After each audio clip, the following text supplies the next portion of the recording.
Welcome to Don't Eat the Cashier. You work in a gas station for otherworldly entities, and aside from your juicy, no, I'm not kidding, they may also want to have you for their own. It's your job to put a smile on their face and ignore the obvious alarms going off in your head. But anyway, here are your content warnings. Now please enjoy. Sometimes, I really wonder, how did I end up here? Not that I dreamed of a career as a neurosurgeon or an astronaut, but for crying out loud, work at a gas station? On the other hand, money is money. I sent out resumes to every conceivable and inconceivable place, applying for every position where I could somehow use my degree in art. 0 responses. I had to swallow my pride and find at least something. I found this note stuck to the glass of the bus stop. Human organism wanted for work at gas station. Organism's duties include selling food for mouth, silence and obedience, household tasks, obeying those who are more ancient. Friendly team offers new and old faces of friends, long and different life. Consumption of nourishment, juicy juice. Trips to human places. Food for mouth? Seriously? This guy's got a style of his own. Apparently, the manager is just an eccentric dude, or is this their new marketing tactic to grab attention? Yeah, whatever. People often told me that I have my quirks too, and that's even if they haven't seen my fursuit! Well, whatever. As long as he's not a complete jerk who'll hit on me or make me scrub the floors with a tube. How did the deaf know about my fursuit? How did they know? Oh. Hi, how are you? I didn't scream. I couldn't move. My brain feverishly tried to find any category for this in its database. Hallucination? Psychosis? Too many energy drinks? A typical middle manager? The monster from my nightmare stirred. Its tentacles crept closer to the counter. My God! The creature made a sound, not from a mouth. It had none. The sound emanated from deep within its bulk, hollow, profound, bone-shaking. Greetings, organism! I am Bob, the indescribable and terrifying consumer of worlds. But you, grain of sand, may call me Manager Bob. God. No! This isn't real! I'm dreaming! I need to wake up. You will sell food for mouths and obey me, for I am ancient. Memorize the rules of this establishment, for my patience is as limited as the salary I offer you. Rule number 1. You sell, no matter what, chicken food for the mouth, Kremlin fuel, noodles made from cursed souls, lottery tickets for extra limb raffles, discount rot, ritual foil, everything must be sold. He points directly at me with that creepy, slimy tentacle. Every miserable unit of currency brings me closer to my triumphant exit from this pitiful hole. I pinched myself. I didn't wake up. Rule number 2. Be polite to customers. Ignore bald spots in werewolf fur and watch out for drafts when ectoplasmic energetic entities are in the store. What? But don't let them get too bold. Customers are just walking containers for currency, and they should only pay in monetary units. Payment in existential dread or hair of the dead is not accepted. Many of them come here just to chat because they are idle and purposeless organisms. Your task is to make them part with their currency anyway. It is also your duty to heal organisms if they are injured using special kits. If they die, they can't give away currency! Werewolves, ectoplasmic entities, what the hell are you anyway? Excuse me, dear sir. You seem to have mentioned werewolves and ectoplasm. Silently tremble with fear. You seem to have mentioned werewolves and ectoplasm. My voice is as polite as possible. I managed to compress my primal, screaming panic into a tight ball and shove it deep down. Werewolves? And that's not to mention that you yourself are a giant meatball with tentacles, damn you! I shall answer your question, curious polite organism. Werewolves and ectoplasmic entities are just a few examples of the many insignificant life forms that frequent this establishment. What unites them is that they are all slaves to consumption, just like your kind. As for my nature, I am your immediate supervisor and the guarantor of your future financial prosperity. I'm at a gas station for monsters. I got a job with Cthulhu for minimum wage. This is all you need to know! Only I decide what I need to know. That's really all I need to know. I fear any more knowledge will surely drive me insane. For the first time, something resembling approval flickered across Bob's many-eyed face. Hooray! An unexpected... Hang on, did I just get affection points from Bob?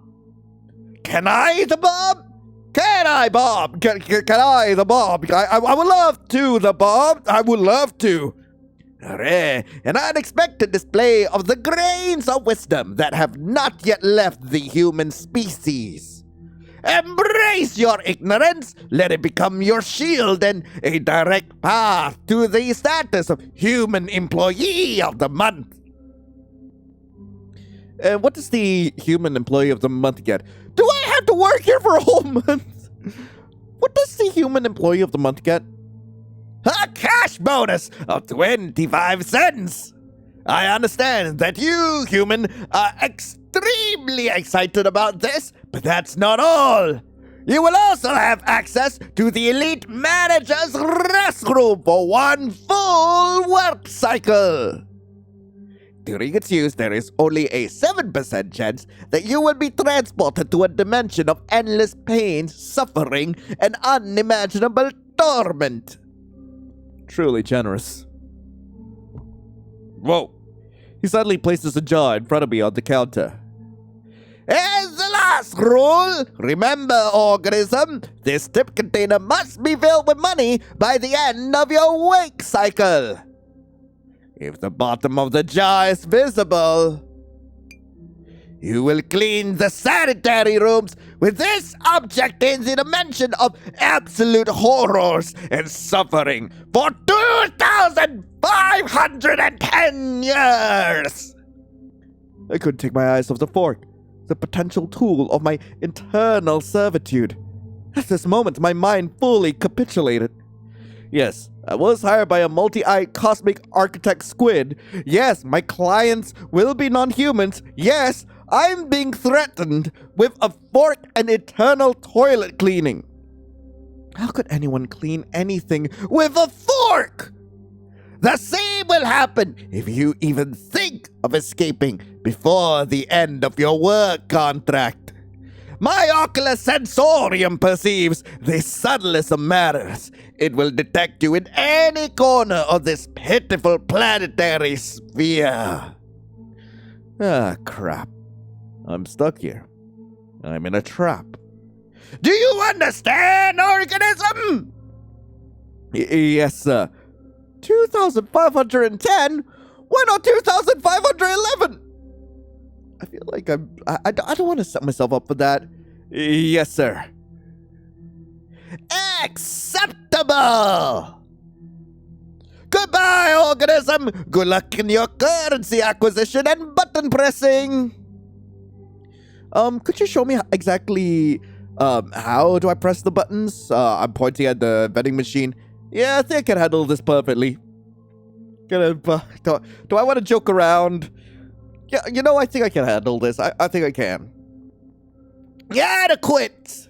Your willingness to fulfill your work duties deserves my emotional approval. Human entity, you are acceptable! If you expect a monetary reward instead of an emotional one, you will need to immediately reconsider your moral compass. Greed is a highly condemned trait for a human organism. Could you say that to the CEOs in the world? This concludes the briefing. Remain as polite an organism as you are. He didn't turn around as a human would. His tentacles simply shifted his entire mass in another direction with a soft gurgling sound, and he waddled across the linoleum.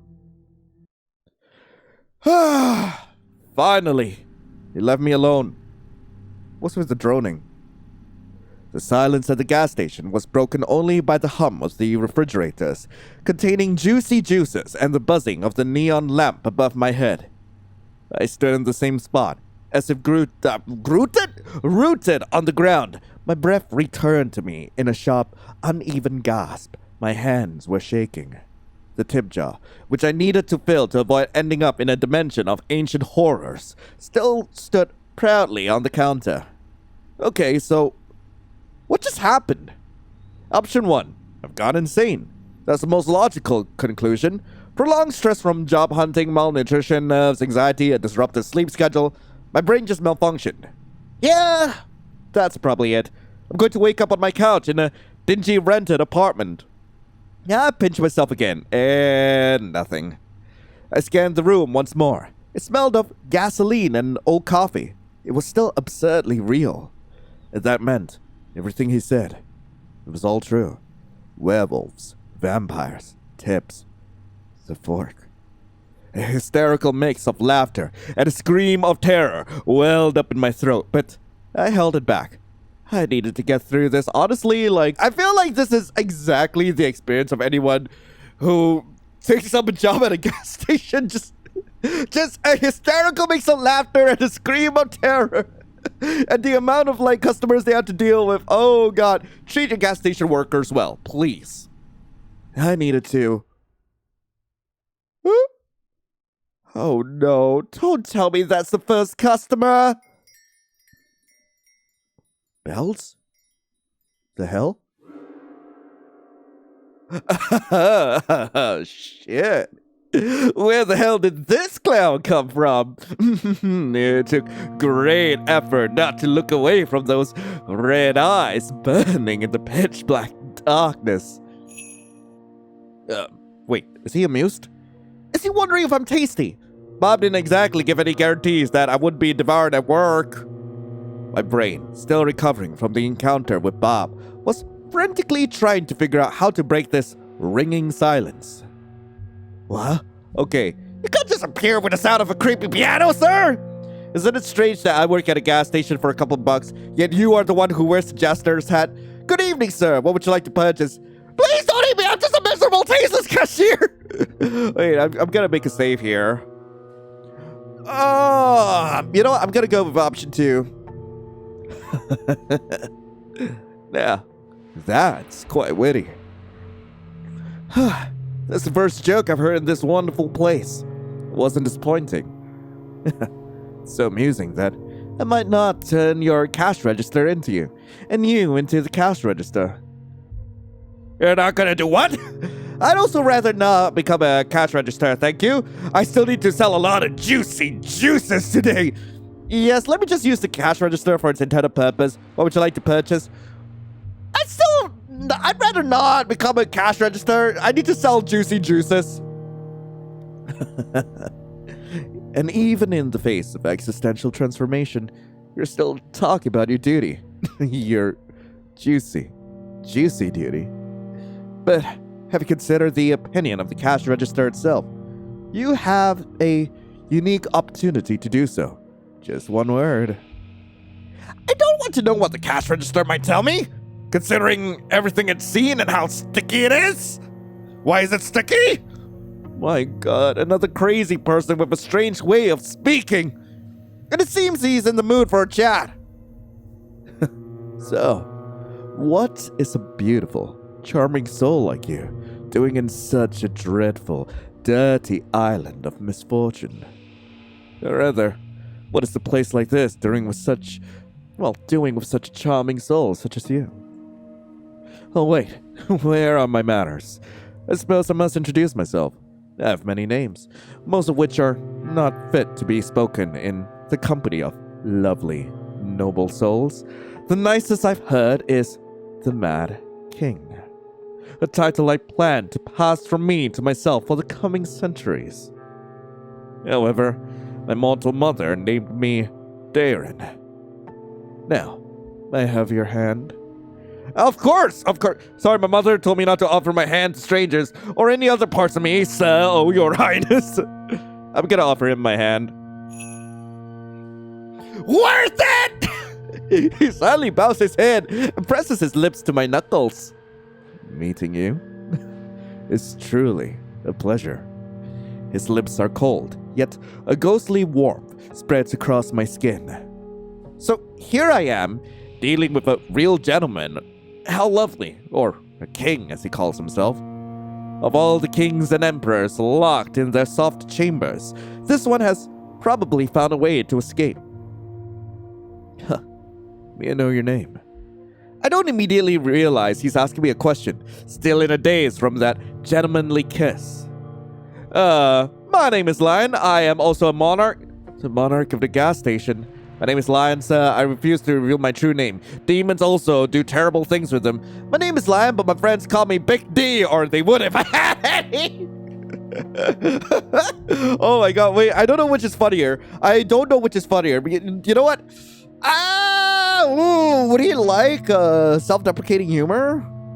Or would he like the little jab to like his superiority?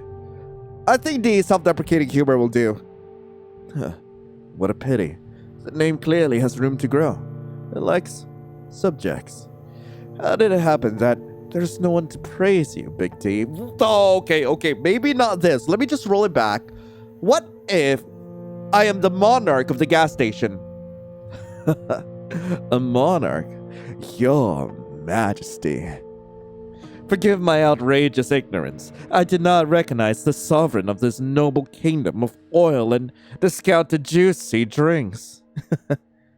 You are a monarch with a wonderful sense of humor, as am I. There's nothing better for subjects than rulers who appreciate a good joke. Many believe that absolute power makes a ruler's sense of humor more sadistic.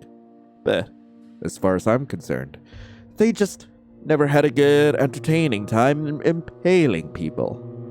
I humbly bow to you, your Majesty of the Midnight Shift. Sorry, I didn't send envoys ahead of time. Apologies not accepted. You'll have to be escorted out of the kingdom. I grant you my royal pardon. I wish to vassalize you. About our selection, I grant you my royal pardon. A pardon from the lips of the monarch themselves. How my wounded soul rejoices.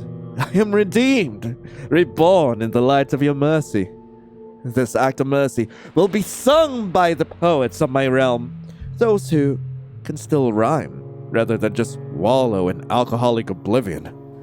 You know, my company has an especially interesting effect on the autistic types, as I've discovered. Nothing surprising there. It seems I've gone mad myself, or halfway there. Maybe it happened around the time I decided to become an artist. I am indeed exchanging silly jokes with some mysterious, toothy entity as if it's nothing. An entity that kisses my hand. Maybe I just adapt to this new profession really quickly. And perhaps I had a stash of nerves of steel in a bag. I couldn't shake the feeling, though, that this clown is about to explode himself or blow me up. I feel like my brain is turning to jelly. And I don't understand when we'll finally get to the point. Actually, it's not all that bad. Maybe I've just been spoiled by all those mangas about sinister and tragic monsters. So the only tragic thing about this client so far is his tragic unwillingness to buy my discount rot. So, let's finally get to the purpose of my visit. Oh, finally. It's completely unknown to me. Oh, for crying out loud! There's nothing interesting in the assortment of this pathetic shack, except for you, so I'm buying your time. Let's have dinner. I'm sure you must be hungry. Oh no. Allow me to create a more pleasant atmosphere for us. Cool! I'm shivering from a gust of icy wind. He just teleported half of my gas station to a radioactive dump. Or a radioactive dump to my gas station. The jar is gone! My jar! Put it back the way it was! And the jar! Looks like my rental apartment, but seems to smell less now. What a wonderful place for dinner. Radioactive roaches on the menu. Of course, a local delicacy. Pan-fried in their own radioactive juices to preserve the flavor. Crispy on the outside, still alive on the inside, they grant you the most thrilling superpowers. However, I can't go long without familiar landscapes. Already ruined lands makes me melancholic because all the fun has happened without me. Disgusting. Allow me. Yo! This is something less radioactive. Amazingly, I haven't thrown up yet. It feels like I've been flushed twice through an interdimensional toilet. I clear my throat. Seems like I'm sitting at a table. Much better.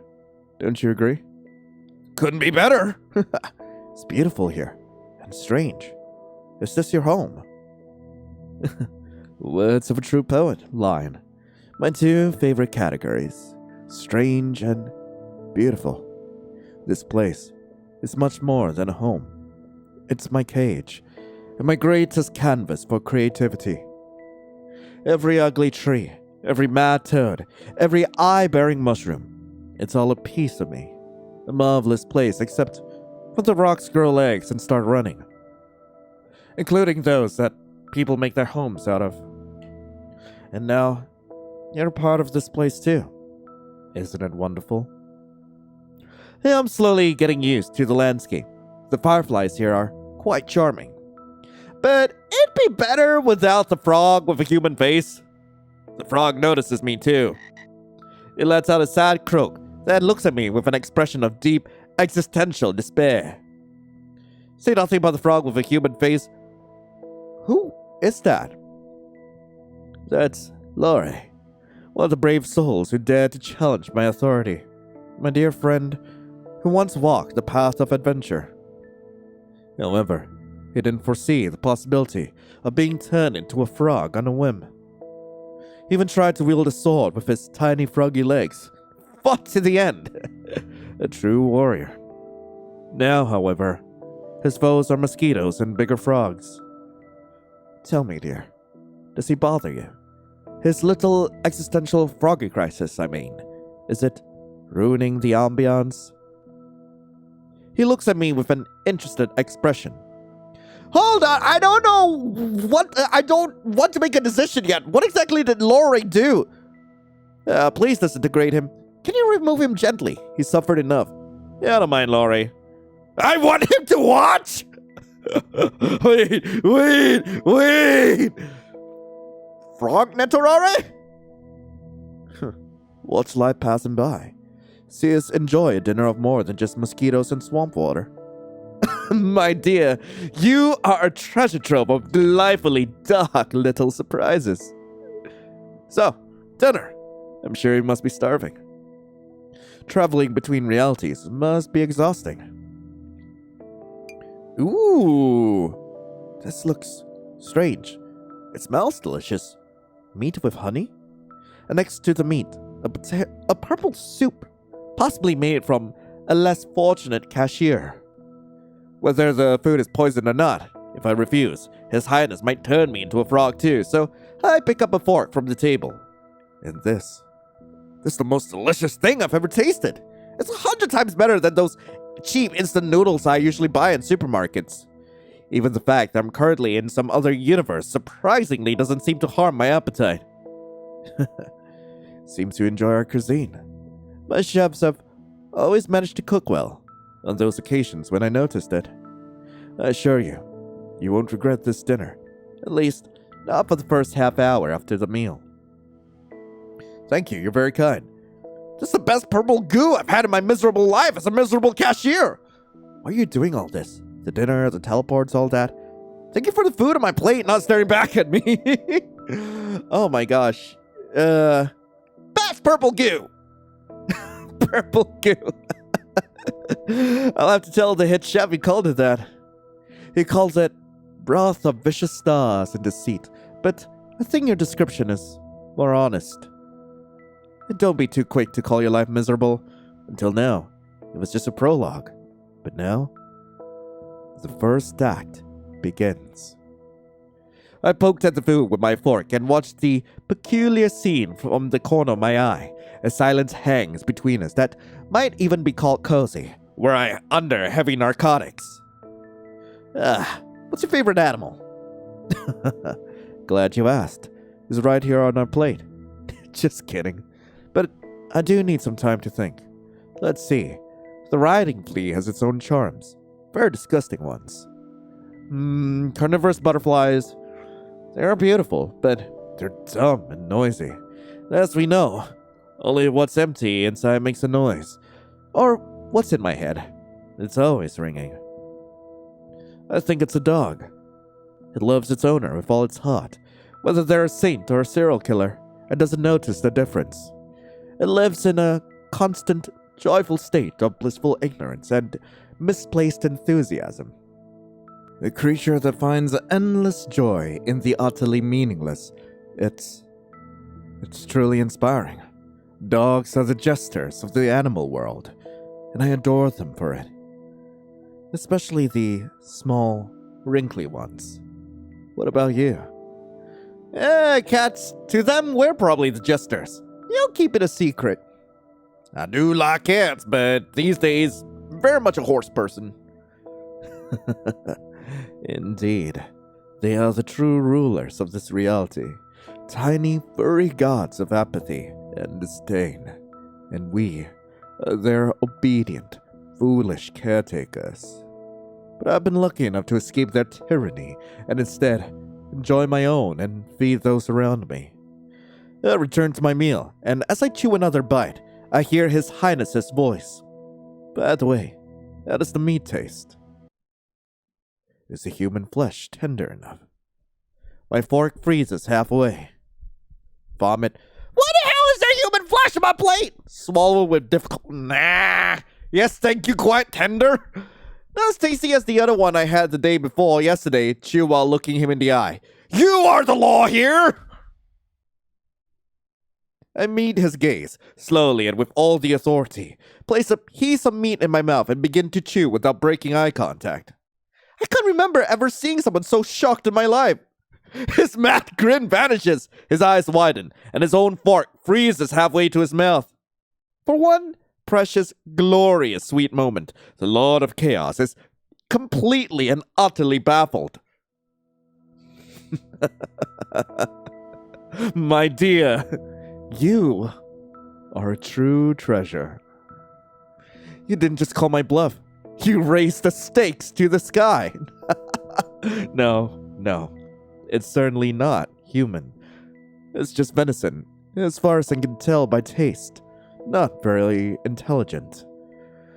It's definitely not Timmy, our carpenter, who unexpectedly disappeared near the large kitchen cauldron, perfectly sized to fit in it. Definitely not. I personally issued several decrees related to cannibalism, perhaps even concerning its prohibition, but that's besides the point. I rarely have visitors. I like to tell you about other interesting guests. After all, it's the most fascinating thing I can share with you. For a place where mushrooms with eyes grow, it can be incredibly dull here.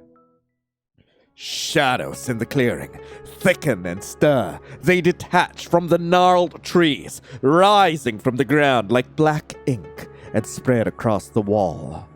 Dancing and intertwining, they prepare to perform at their master's whim. Behold, this incredibly crooked castle, my dear. Crooked to the point of absurdity. Sadly, in reality, its curves look far more aesthetic, but give the creator some leeway for expressiveness. Many brave and not-so-bright souls have tried to conquer this terrifying, dark, eerie, crooked castle. So many that it became even more crooked. You see, the dreadful monster living there never liked being distracted from its important duties. terribly important duties, like having long, deep conversations with its own reflection, or concocting recipes with raisins. What a terrifying monster. So far, the scariest thing in the story is the presence of raisins. I'm gonna listen silently. I feel like I do want to listen. Yeah. The monster was a tyrant, a menace. He sowed chaos and disorder, mostly on purpose. He had countless opportunities for creativity and wasn't afraid to use them. He made some people believe they were pigeons and others that they were grains. He wouldn't allow his best servants to have windows, fearing that the moon and both suns would get envious and want to take them away, and he demanded they seal the gaps in the doors well. He locked wizards who came to him for magical gifts in a giant laboratory and promised them power if they invented a kettle that could boil everything except water. Did they eventually invent the kettle? Who won, the pigeons or the grains? Stay silent. Who won, pigeons or the grains? My lovely leash. It wasn't a war, but rather a true paranoid masterpiece, a ballet of survival. For a glorious week, my ballroom was the stage for a feathered cooing apocalypse. Pigeons flocked into huge, proud groups, occupying high spaces on chandeliers and bookshelves. Grains learned to hide under rugs, pretend to be lifeless, and attack only when the pigeons turned away. There were alliances, betrayals, a seed that fell in love with a pigeon. Nothing topped the story that year, nor was anything worse. But I digress. Behold, a ray of light in the Dark Kingdom, the first hero, Sir Lorre the Righteous, in all his clanging, self-important glory. He took a knee to rest briefly because the weight of his righteousness was bad for the health of his poor back. Following the rumors spread by the same monster, he fought his way through the monster's loyal subjects too. By the way, where did he even find them? Most of my subjects too busy contemplating the color of suspenders for their suspenders or lamenting their fate. I cherished them in their imperfection. Anyway, it doesn't matter. They were probably the most restless of them. Every story needs minions. In any case, our hero descended into the Grotto of Despair. The Grotto of Tentacles? Imagine the most sinister name you can conjure. The Grotto of my parents' disappointment? The Grotto of Kidney Stones? Grotto of Despair sounds about right. Kidney Stones. The dreadful human body. The worst infliction is having them in your kidneys. What a joy that now I can choose how many I have. I prefer a negative number. But let's not get sidetracked. Into the Grotto of Kidney Stones, our hero descended to retrieve an artifact capable of defeating the Monster King. The Ring of Incredible Power. A bit shoddily crafted, but I assure you, it looks more aesthetic in real life. However, the brave knight didn't know that the magical power of the ring lay in its 440-pound weight. That was its only magical property. The only incredible thing about this ring was its incredible stupidity and uselessness. The realization that he had spent weeks of his life on a divinely heavy paperweight, and the sun-crushing thought that he should have become a baker instead of a hero, just to get some sleep. Well, it broke his poor mind. His poor, noble mind. Not that his mind was ever intended for serious burdens. To hell with you, knight. Not meaningfully, waiting for him to continue. No! To hell with you, knight! A bit of gloating. A touch of delightful, deserved cynicism. Oh, splendid. How wonderful that we shared this dish together. So, the knight perished. But then, along came Elmer Eagle Eye. They say he earned his nickname by escaping from an enemy fortress On the 3rd day of his captivity, he noticed that his prison cell was lacking the 4th wall. An archer of legendary skill who tried to kill me with a precise shot constantly during breakfast, while bathing, and balls during sleep. And even while I was devising a plan to get rid of him. The audacity. I hate just killing them. Turning them into madmen is so much more fun. And I bestowed a little curse upon the elf as well. I made it so that every time he drew his bowstring, he'd hear the most annoying melody to his ears. Imma was a terrible racist! He hated dwarves, so naturally, the melody became the national anthem of the dwarves, played in a loop by a bagpipe orchestra. The pure rage it provoked derailed his aim every time. Eventually, he stormed the castle, dropped his bow, and begged for a job at my court in exchange for changing the song to anything else. He was desperate, and I was a villain. Everything aligned incredibly well. Now, he's my royal huntsman. The dwarf march is replaced with a lively elven sea shanty. And let no one dare accuse me of being callous and heartless. Now, he has a salary, good food, clothing, entertainment, and a full guarantee of non-dismemberment. You missed the opportunity to change his dwarf national anthem to Dwarf Serenades.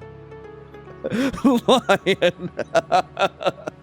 Where were you before? Horse odes and comparisons to long stalactites, endless rhymed verses about the shine of a beloved's beard. It's a refined, devilish thing. Why didn't I think of it myself? To torment a man, not with sounds of war and patriotism, but with the clumsy, heartfelt caterwauling of a species he despises.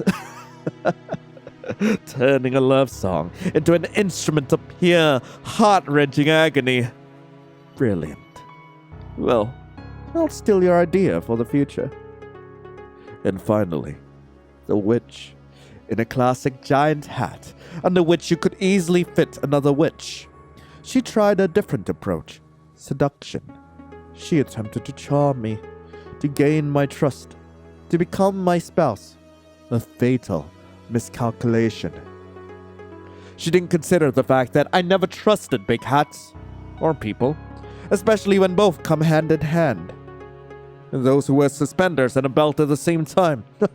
A person who doesn't even trust their own pants certainly doesn't earn the trust of His Highness. Then again, I don't trust His Highness either.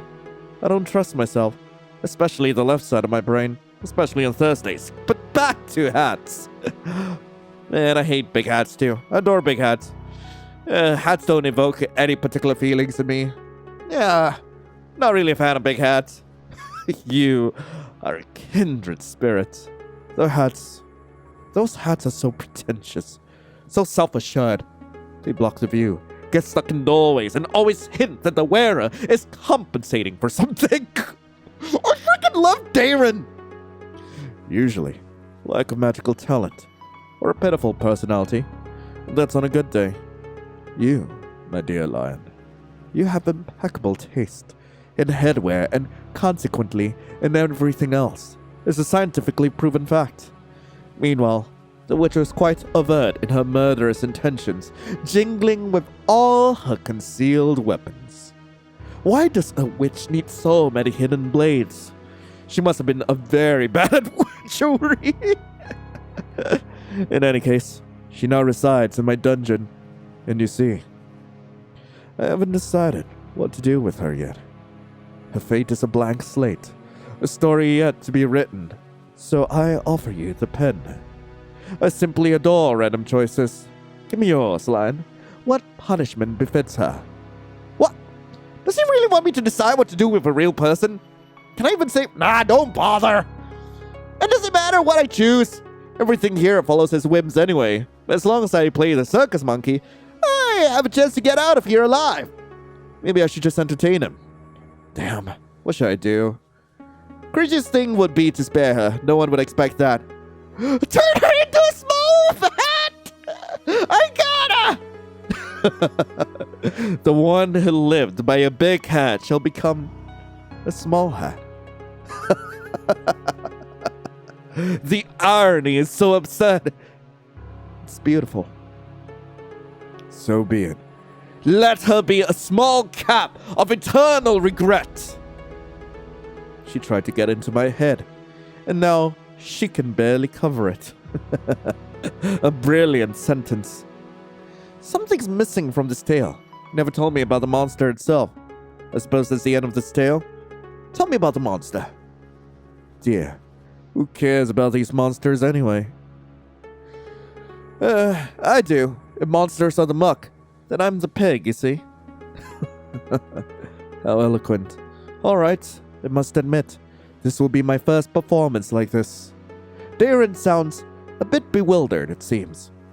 Allow me to just toss my mind up and see how it lands. You see, the monster was originally much more modest and less majestic, but we all have to start somewhere, right? Then my head suddenly became a bit crowded.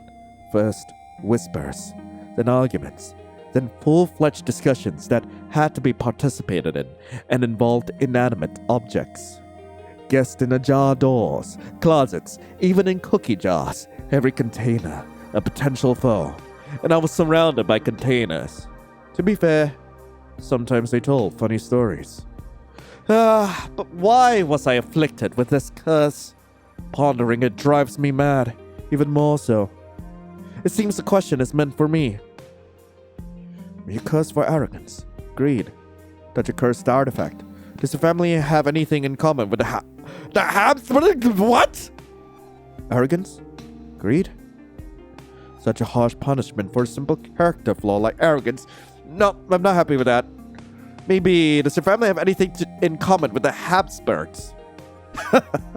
My noble soul. It's so mundane, but that's exactly what happened.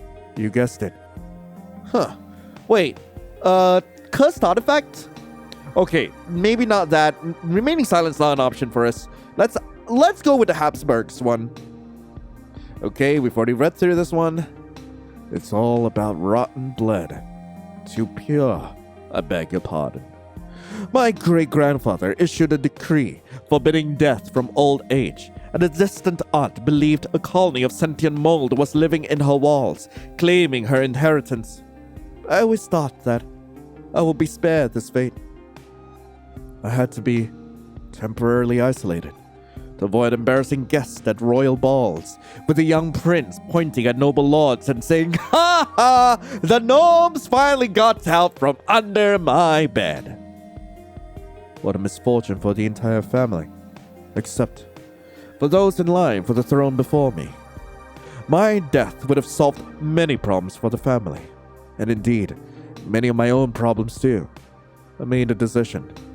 We made it, to be precise. There was already a whole council of us by then.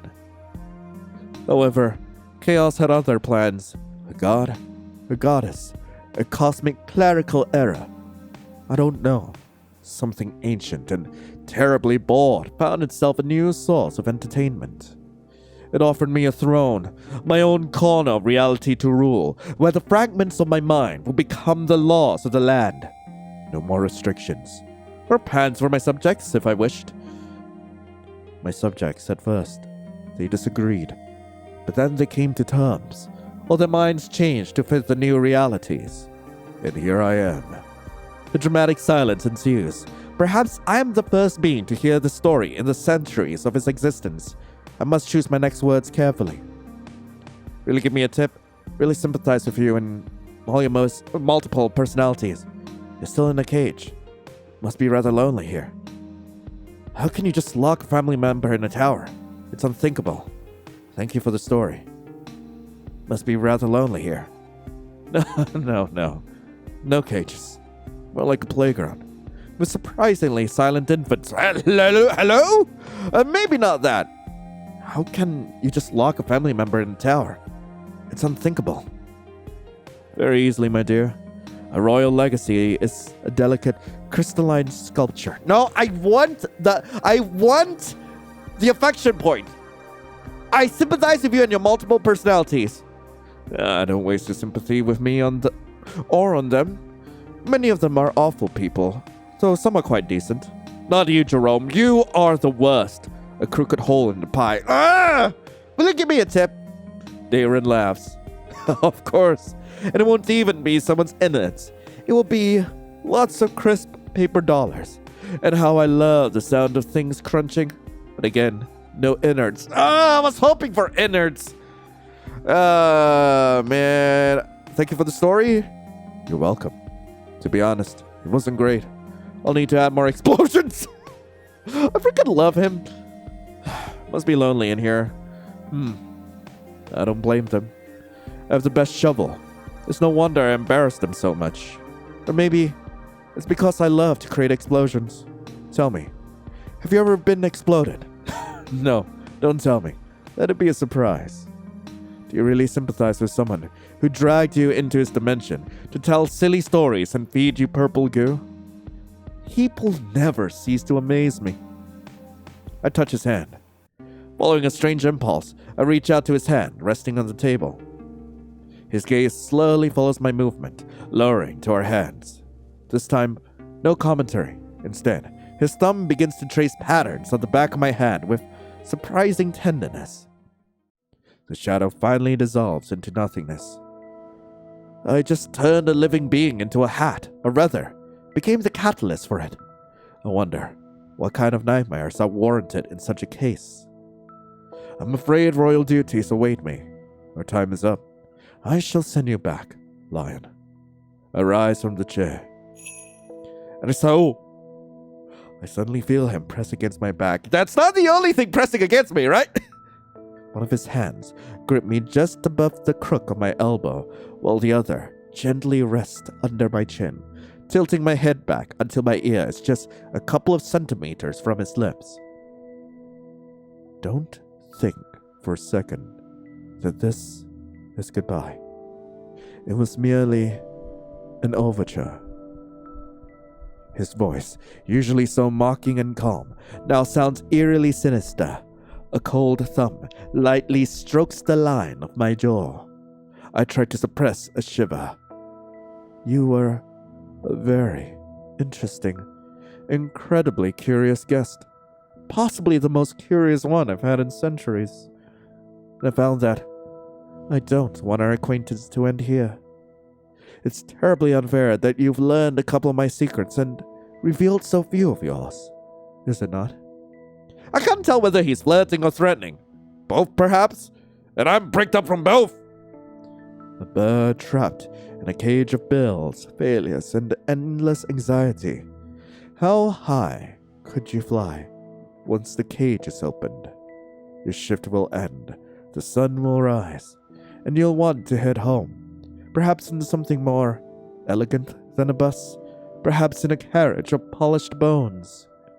We will meet again, very, very soon, and next time, I won't let you go so quickly. I squeeze my eyes shut. My jar!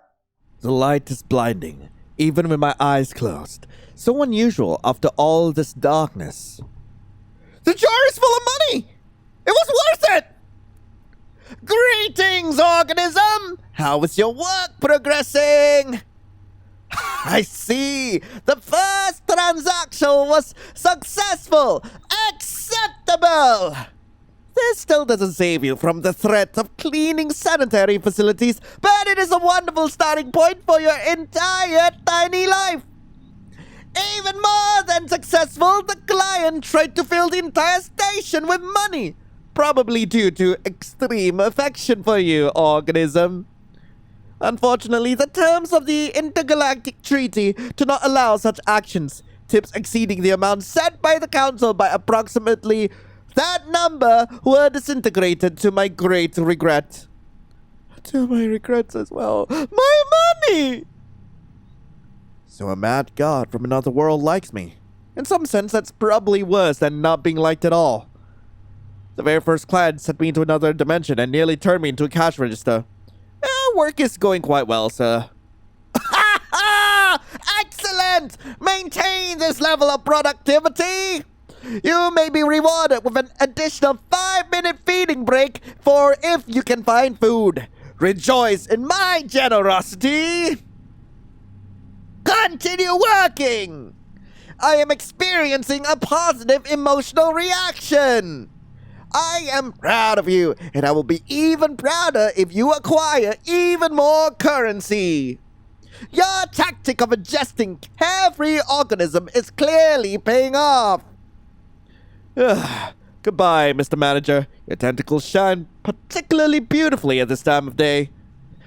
Your comment regarding the shine of my appendages is noted, organism.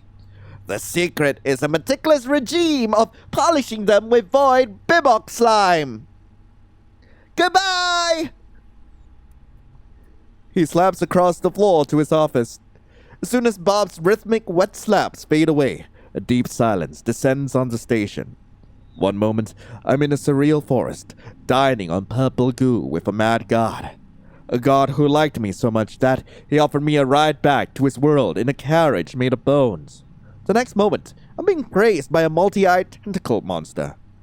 Maybe these are all just my deathbed hallucinations. I'm going insane. Some part of me enjoys these mad adventures. Give me back my bills, my noodles, my arguments with strangers on the internet. I actually like it. I'm an adrenaline junkie. Disgusting. Now I have to deal with that too. In the midst of my contemplation, terrifying sounds emanate from my boss's office. Unfair bills! Unacceptably large numbers! Of course. What else could upset him so much if not that? Steps. Another visitor. This one decided to come in through the door for a change. He seems unwell. I hope he doesn't knock over my shelves of shampoo with jojoba oil and delicate lilies on his way. T-1000? He's not just unwell. He looks like hell. Literally. All the skin on his left side is torn off from his jaw to his temple. I swallow nervously. What kind of meat grinder has this guy been through? He looks like someone who could rip me apart if he doesn't like what he hears. I need to be careful if I don't want to become the next victim. God damn! You look like the Terminator at the end of the second movie, buddy. The Terminator who just wrecked my entire floor. Give a thumbs up. How's life, sir? Well, it's hard to imagine how the other fighter looks. When will the Lord take my sinful soul, break down in tears? He don't want to work here anymore. It's hard to imagine how the other fighter looks. He lets out a gurgling, raspy laugh. You don't want to know what the other fighter looks like. Honestly, I really don't want to know. My inner archive label, I don't want to know this, is at risk of bursting from overflow tonight. Words clearly come to him with great difficulty, which is probably not surprising for a man with that half a face. He clears his throat, but that doesn't help much. I need blood. He tried to smile, but it would be charming if he still had all the necessary muscles for that. Now it'll just haunt me in my nightmares, among other things. The client pauses again, briefly to clear his throat. Mind recalling horror? Don't kill me! I'm already having a bad stinking life! I know it says streak, but let me have this! We don't do transfusions here, no IV drips, just discount rod. Tomato juice, strong vintage. Let me see what we have. Yeah, good choice, sunshine. Step to the storage. Just in case. He suddenly leans forward, boring into me with his remaining eye. Go and find me some goddamn blood! Yeah, I'm gonna find the goddamn blood. A strange pressure builds in my head, and the edges of my vision blurs. An unyielding command blossoms in the center of my mind. I don't know why, but I feel an incredibly strong urge to find blood. Right now. My client is covered in blood, but still hungry. Maybe he fought with something inedible, or is it his own? I find myself in the storeroom, a tangled labyrinth of shelves reaching up to the ceiling, stuffed with boxes, crates, and mysterious cans. In the corner, something rustled and snorted suspiciously. So, where could the blood be? I need to think fast. He's not going to wait forever. Right now, I'm at the very beginning of this crazy place.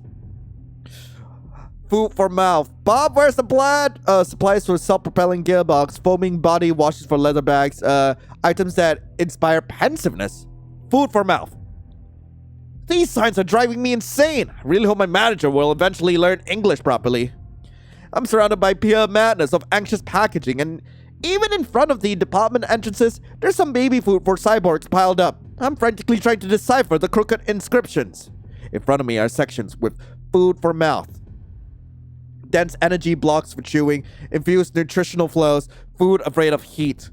Infused nutritional flows. Here are the endless shelves of drinks. Next to the Coca-Cola are bottles labeled Liquid Regret and Primordial Broth, now with nucleotides. Cans labeled Brapsy, Vodka, Solnechko. I love to meet the person who came up with these names. I check each shelf, pushing aside cans of essence of shits and giggles, but find nothing resembling blood. The closest thing is liquid hematogen in a giant wooden container. It smells worse than it looks. I go back. I hear knocking. It's a dry, rhythmic tapping of knuckles on a laminated countertop. It's not loud but persistent and full of irritation. Oh God! Food afraid of heat! The coldest corner of the store. Large freezers, chests, and refrigerators with large doors are covered in frost. Next to the frozen pizzas are gremlin cryo capsules, and among the buckets of ice cream, you can find flavors like minty tritium and liquid family. Oh my God! A huge freezer chamber. Matter of lesser life forms, spare parts of human organisms, product of animal fauna exploitation with fruit pieces? Fauna, wait, flora is, okay, wait. Matter of lesser life forms. Bingo! Animal blood! Oink, tainted delicious, fat rat integrity 87% running across the floor. It's not a good idea to feed him animal blood. Look for another option. Maybe it's about regeneration or something else, but he seems better because I hear impatient footsteps. Great, now he's fidgeting. He can't sit still anymore. This isn't just impatient, it's anxiety. I really don't like where this anxiety could lead him. I need to hurry. A huge freezer chamber. Human organisms? Okay, glass jars filled with murky liquids sit on the shelves where exhibits float. I try to think about the one of the containers holding a name tag that reads Kevin. Blood! Yes! Yeah, wait. Homeless, high content of cheap alcohol and tuberculosis. Michael, taste of efficient resource and artifact accumulation. Yes. The blood in this jar has a rich, almost glowing ruby hue. It looks healthy and full of energy. Michael, whoever you were on top. Champion's blood flowed through you. You're probably something like an energy drink for the undead. And yet, here you are in a jar. There's something to ponder. He abruptly lifts his head as I approach. Could have hurried up. He grumbles, but his tone reveals that he feels relief. The search could have taken even longer. No. Hand over the damn blood. My client finishes the jar and then grimaces. Ugh! Crying out loud. The hell is this crap? He reads the note on the jar. Michael. Well, you were a lucky guy, Michael. Too bad I couldn't kill him a second time. He's like a happy family, a successful career, a retirement account, and this jerk probably never even had cockroaches. At least he's now Liquid Michael in a jar. He chuckles quietly. Yeah. There's something to that. Cool that you found human blood. Good job.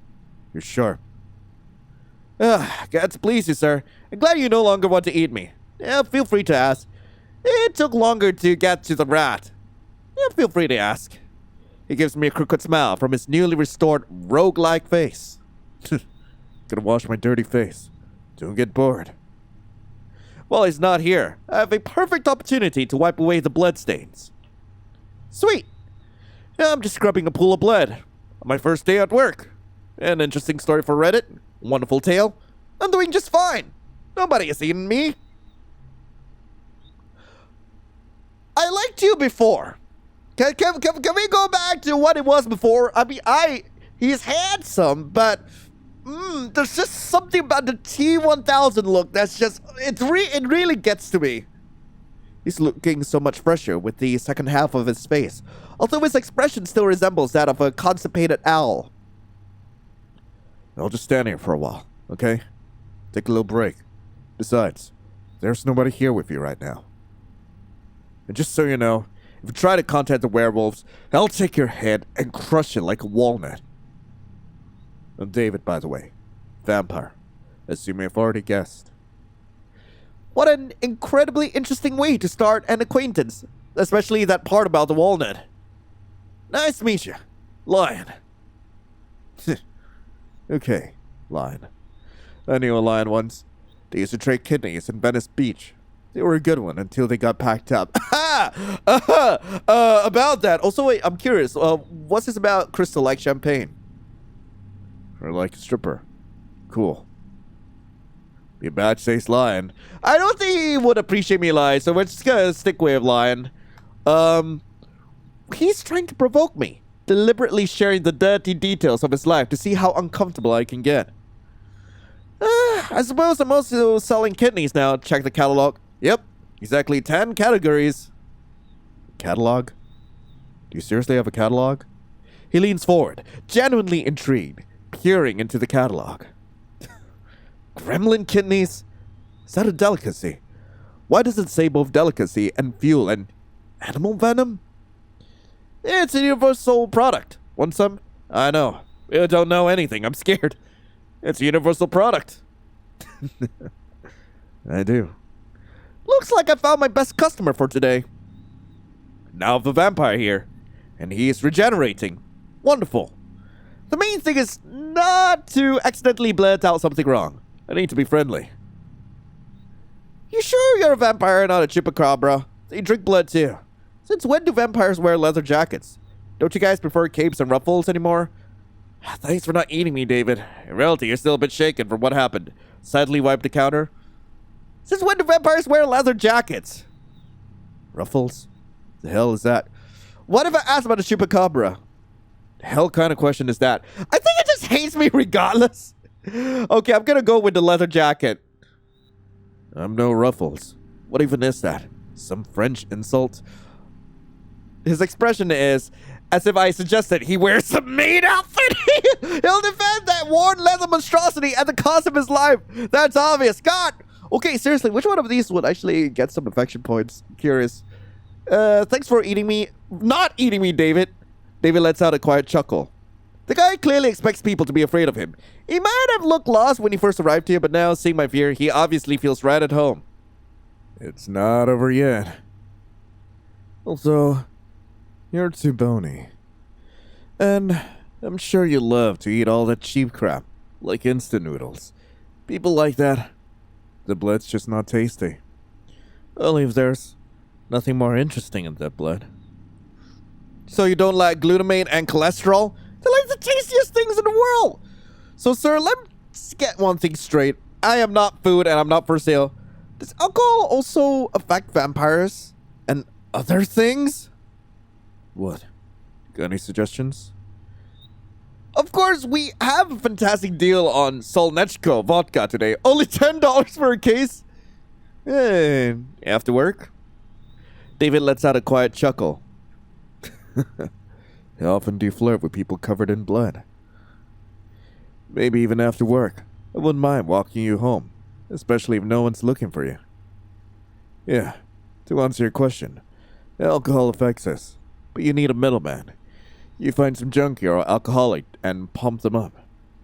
Then you get plastered and turn into the happiest vampire in the world. David slightly grimaces as he moves his hand. Damn butts. Probably not all the wounds have healed completely, and does being a vampire doctor fall under my duties? I think Bob said it was mandatory. Let me help. I don't want to help you, but my employment contract requires me to treat the creatures that come here. Let me help. He looks at me skeptically. The offer of help is probably so foreign and unexpected that it leaves him momentarily dumbfounded. You. What? You want to play nurse? A flicker of confusion is replaced by something more intense. It's just a couple of scratches. A little piece of ass that'll grow back on its own. I'm fine. You lost your ass?! If you don't let yourself be treated, my boss will lock us both in a dimension of horrors where we'll be cleaning toilets for 2,000 years. Afraid of doctors, huh? Such a tough guy. Scared of getting treated. You mentioned werewolves. It's probably not just a scratch. Let me try to help, okay? I give him a chance to save face. Now we're treating him not because he's a wimp, but because he survived an epic battle. A direct blow to his ego. The guy immediately starts puffing up with pride. His eyes light up. Hope I didn't catch rabies. I decide to remain silent about how he's already pretty rabid. 4 against 1 in a narrow alley. You know, there's a myth about werewolves being damn noble, and like us, bloodsuckers. Well, that's a load of crap. One of them was hiding in a trash can, ready to jump out at me. My heart would have definitely stopped dead, if it even still beats. Would have just ripped apart from a freaking heart attack. I'm afraid I'll never be able to take out the trash again without fearing for my life. Judging by that distant look, he's plagued by flashbacks of what he's been through. David awkwardly moves his injured arm. Alright, hand over your first aid kit. I'm sure this won't be the last pack I'll have to take down. There's just way too many stray dogs around these days. Damn you. Go ahead. Get your band-aids with Dr. Chocolate or whatever you're selling.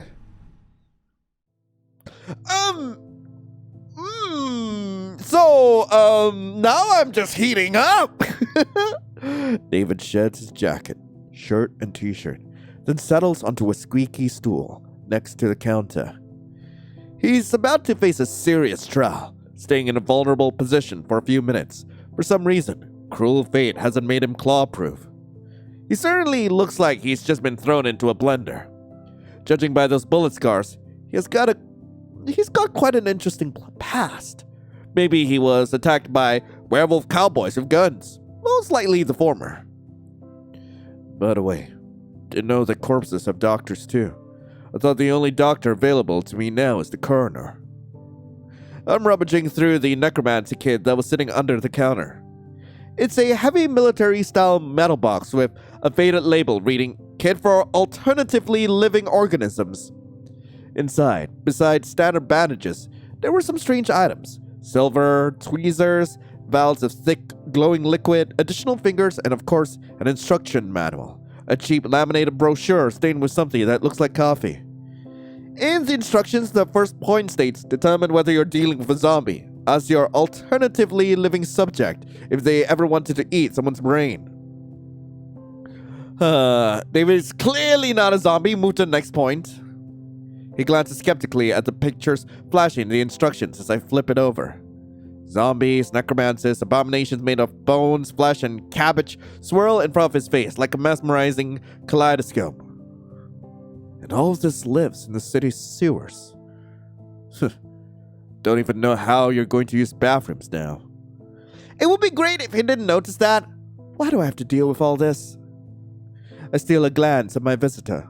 I wonder if werewolves just clawed him up or if he managed to kill someone too. My instincts, something out of the Stone Age, suggest that he could have. The guy's got a killer gaze. You see something like him in an alley. Your hand automatically reaches for your wallet and phone. I lower my eyes. Next point. Let's establish the nature of the injuries. What kind of wounds would werewolves leave? You've got lacerations, claws, teeth, and bit of saliva. Possibly very contagious. Seems like the damage was psychological. Tell me about your tragic past, as it says in the handbook. Lacerations. David listens. To this with the pride of a true soldier. Every word feels like a medal for valor. Something like that. Something tells me you're not here for a checkup. He said it as if he didn't care, but I know better. Stroke his ego. Wounds from a real rabid beast, buddy. You really need to stop with these fights. They won't lead to anything good. Stop medical discussions and just move on to the next point. Don't stroke his ego. Dying of laughter here. He chuckles happily, trying to hide a glimmer of pride behind humor, but I won't be fooled. David is no longer just a wounded soldier. He's a true gladiator, having survived a battle with rabid beast. Absolutely epic. Now I read through what medications I need and grab the regenerating extract for alternatively living life forms. And now all that's left is to apply this stuff. I dip my fingers into the jar end. Suddenly, he grabs my hand. Do something wrong, and I'll rip your tonsils out through your ass. Say in a calm, icy tone. Allow me to do my job, sir. I'll be extremely careful. If you touch me, my boss will rip your soul through your ass. You know, you have this fantastic talent for coming up with threats. You should write scripts for action movies. No, I am a pathetic, miserable, harmless cashier! I think I'll go with the third one. Well, suppose it's just a matter of experience. Probably. It seems like the general strategy for this game is to give them what they throw at you. That seems to be the case. For Damon, I believe, the whole idea with him is that you gotta be as mad as he is. For David, you gotta be just as much of a tough guy as he is. And you, well, what you're doing, but there will be consequences. Seems like he just heard the best compliment of his life. I apply this black goo to the wound. Whoa! A puff of steam rises from the wound, and the air starts to smell like something is frying. It's probably very painful, but David remains calm. Not a single complaint, which is surprising. Hope it's not from your squid manager. Well, we all hope for that, buddy. You know what? Poor little... No, be more careful. My movements become slow and deliberate. I do everything cautiously, barely touching the skin around the wound, allowing him to get used to the sting. I can see the tense muscles in his back and shoulders relax slightly. He's still wound up, but relief is starting to wash over him. Naturally, no thank yous or pleases from him, but at least he's no longer threatening to do something to my ass every 5 seconds. But what if I want him to threaten my ass? What if I want him in my ass? I would love to have David in my ass. And Damon? That was his name? I forgot what's his name. Distracting conversation. You know, every noble knight needs someone to tend to his wounds after great battles. What are you talking about? What knight? What battles? I fought in an alley stinky of urine against a bunch of dirty werewolves for territory on the outskirts of this godforsaken city. He tore my pants. I had to get a new pair off a junkie who was lying in a puddle nearby. What am I? A knight of what? Knight of torn pants? As long as they're not stained, well, you get it. You're a wolfhound knight with the pomp of a medieval wizard. I kind of want to be goofy. I do. Oh, go to hell. David says this almost affectionately. It seems like we're making progress in our relationship. Yana, you know, the scars, you really did something for me, and now that he's all clean, I'm just like, no. I finish up. Surprisingly, the wounds really are healing. The scars won't beautify this man. Why are you doing all of this? This question is asked in an astonishingly serious tone. He's driving me crazy, even more so than the clown from earlier, it seems. Yeah, I just want to help you. Lie, you want Tim said to go home to play The Sims and watch stupid shows? I just want to help. Truth, you're an angel of mercy from the dirty gas station. These are my work obligations. If it weren't for them, I wouldn't bother with you. I just wanted to help. Why? Dave is confused. In a system of beliefs, actions always equal benefits. Yeah, I'm throwing a wrench into this flawless, long-running mechanism.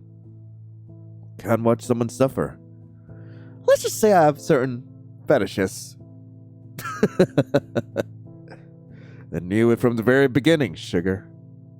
You clearly have a few screws loose in your head if you get pleasure from this. I won't even bother asking what those fetishes are. I just want to sleep in my coffin without any nightmares. Alright, moving on. Screw this. Honestly, don't care what's going on in your head. That is the most convincing lie I've ever heard in my life. He clears his throat. Thank you. Wait, what? Am I hearing things? I thought he didn't know such words. I'm even afraid to breathe, so I don't scare off this rare, exotic display of politeness. He says that word as if he's pronouncing it for the first time in his life. I wouldn't be surprised if that was actually the case. Just a couple more seconds, and he's back in front of the counter. So the client is fed, cleaned, and healed, and yet he's still here, not putting any money on the counter. The tip jar is lacking. Look at him. He's supposed to be full of energy, but instead, he looks lost. David is deep in thought, in the dark, gloomy little place that occupies his mind. You planning to pitch a tent here? Can I do anything else for you? Have you decided to eat me after all? This isn't the best place to crash, buddy, but there's the Vampire Hotel 2 blocks down. You planning to pitch a tent here? David snorts. Oh, God! Nope. Anything else I can do for you? This seemingly simple question stumps him. David frowns and looks past me for a while before responding. Yeah, you can do something. Okay, I'll get down to my goddamn knees for you, David. Like, I'm more than ready to take on some vampire cut. I'm curious about one thing. Haven't talked to a regular human in a long time. I wonder by regular human, does he mean my extremely natural essence? I'm no vampire, werewolf, or thieving gnome. Or does he mean my lack of criminal record? Well, and absence of drug or alcohol dependency? Well, maybe he's looking for the perspective of an ordinary worker, a working class person, a gray collar. Does your face always look that funny when you think about something? I don't even get a chance to respond to his jab before he follows up. Let's conduct an experiment. Suppose you're now a free vampire, able to go wherever you want. Do whatever you want. Where would you go? David looks at me expectantly. What kinds of powers do vampires have? What weaknesses will I have?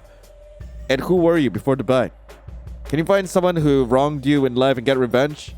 A lot of things depend on who exactly turned me into a vamp. Who vamped you? Yeah, I'm ready to tell you my decision. Oh, wait, I think this is like... You can ask all of these, so I'm gonna ask who vamped him. He doesn't answer right away, just furrows his brows. Several long minutes pass in silence. Some old stinking jerk. A lot is mixed into those 4 words. It's as if he both hates and mourns the old jerk. Probably that guy wasn't a contender for Father of the Year. I wait for him to continue, but he remains silent. He looks like an angry, cornered dog. It's unlikely he'll speak up on his own. What'd this old stinking jerk do? Don't call him that, damn it! Don't you dare! The rage in his eyes shifts to confusion, just for a brief moment before he looks away. I mean, yeah, call him whatever you want, including an old stinking jerk. I have a feeling that David's got some daddy issues. It's just a bit of a feeling here, or like, sire issues? Immediately use your privilege? No. What do you do? That jerk suffered from power seizures. That's all there is to say about him. No amount of abuse could erase what that damn villain did in my memory. I suppose all old vampires are like that. Seems he won't tell me more about his vampire dad. David looks at me expectantly. What kind of powers do you have? A whole lot. We're practically a superhero league. I'm sure it never crossed your mind that, in reality, bloodsuckers can be way scarier than in sappy movies for girls. Looks like you watched Twilight. Interesting. Some of us not only drink human blood, but also capture people to experiment on them. They turned human bodies into a real nightmare of flesh and bones. Dr. Moreau couldn't even imagine. Then there are vampire sorcerers who can rip your soul out of your body and make you work for them for eternity. Literally. Seems like I already have one of those sorcerers. His name is Bob. He's checking his bills. There he is. I wonder what inner strength it took David not to flinch. Then there are those who make your head explode. Literally. With just a glance. Not all of us are such wicked bastards. You don't even have to kill a person to eat. Just drink a little, instead of gorging yourself like a pig at a trough. But some just don't care. They just drain all the blood and splash it everywhere. The forensics team is baffled why the person turned into a sprinkler before dying. He seems to enjoy talking about how cool vampires are. How many of those do you have? And which of these do you have? Let me guess, none? Can vampires open beer cans with their minds? Back to your question, asking about something else. Vampires open beer cans with their minds? Which one of these do you have? Got a decent list of what I can do. Not complaining. Imagine it. You never get tired. You can party all night long. Fuck all night long. You're stronger than 10 thugs combined. Well, except for 10 werewolf thugs. That would take some effort. If you want to shrink down and fly somewhere, you can turn into a tiny bat. Your reflexes, 100 times sharper. You feel everything. You see everything. You can hear a rat piss a block away. Ugh, I don't want to hear what those rats are up to. Oh, God. That's just an idiom. You can ignore it if you want. All vampires will go insane if that was true. Do I look like a madman? Politely, I decide to stay silent. He continues. Finally, you can make people do anything you want. Absolutely anything. Are you sure the last one is due to your vampirism and not just because they're scared you'll beat them up? David lets out a sharp, raspy laugh. You're right. Most law-abiding citizens avoid me by 100 miles. It's a working strategy in most cases. Sometimes you need a subtle approach, you know? The word subtle from this guy sounds almost comical. It's one thing to scare someone shitless. They give in just to avoid being harmed. It's another when they act with full confidence that it's what they want. They don't even realize that they're just vampire pawns now. I think I get it. He pulled that trick on me too. David smiles, but this time, the smile is strained. These are the words of someone stuck in a web of artificial connections and ass-related threats. Fear and supernatural compulsion aren't exactly the best foundations for a strong friendship. You're a creature stuck in a web of artificial connections and ass-related threats. Your whole life is based on lies. What if I call him out? Even if it's based on my ass, I don't care. If you're a bloodsucker, you live like this in no other way. In this snake pit, you won't make true friends. Vampires don't live in one big, beautiful house like in Twilight. They're like cowboys in the Wild West, constantly cutting and shooting each other down, blowing up houses. David mentioned Twilight again. Oh my God! Don't think I'm whining. It's actually great. Keeps you on your toes. You'll get used to it once you adjust. I mean, being a cowboy ain't so bad. Exactly. Great way. Exactly. Great way to feel alive. Not so dead. You get it. He seems to enjoy talking about how cool vampires are. Actually, can vampires open beer cans with their minds? Sure they can, but they can't drink the beer afterwards. When I was just recently turned, about 2 years ago, tried to eat spaghetti. Not the smartest decision. What happened? I threw up farther than I could see, picking up blood and meatballs, left some graffiti and a bit of pasta on the wall. The guy who cleaned it up probably thought a whole spaghetti monster exploded in that alley. Mamma mia, no more pasta, pizza, no delicious food. That's terrible. Giving up human food is a small price for immortality. It's terrible. You got it exactly. Miss pizza. My buddy used to say, you always have to sacrifice something. In our case, it's pizza. Sounds silly, of course, but in reality, it sucks. Still, you get used to it over time. I can see he's lying. David lives in a spaghetti-less hell. What kind of monster would doom someone to that? You can still order food by delivery, by the way. Just this time, eat the delivery guy. He seems to enjoy talking about how cool vampires are. Back to my questions. Why did you watch Twilight? I have no idea what you're talking about. I don't watch emo crap. I hold a dramatic pause. David looks like a cornered animal. He stares at the floor, then the ceiling, anywhere but at me. Finally, he lets out a loud sigh, filled with disappointment and embarrassment. Fine, damn it. Right, I watched everything. All Twilight movies. Watched Lost Boys, Interviews with Vampire, Blade. The idiot who bit me didn't explain anything beyond the basics like, don't go out into the sun, you little punk. I thought maybe those stupid movies had a clue, you know? Hidden all that silly romance and melodrama. Most of it turned out to be bullshit. I read legends, searched for info online. As you can imagine, all supernatural beings try not to give themselves away, but sometimes you still stumble upon bits and pieces. They're crazies, one or the other. My favorite, by the way, was From Dusk Till Dawn. Too bad vampires don't explode in real life. You still haven't told me if you sparkle like Edward in the sun. I'm not gonna hold back. Nope. He takes a deep, ragged breath. No, we don't sparkle. Wanna know what happens if I step into the sun? I catch fire, as if someone poured gasoline on me and lit a match.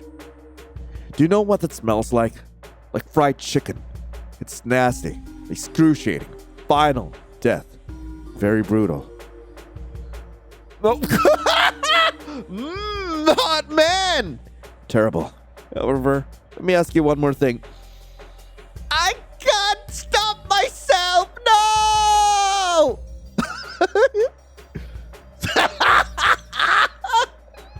Oh my god, I love him! The hell was wrong with you?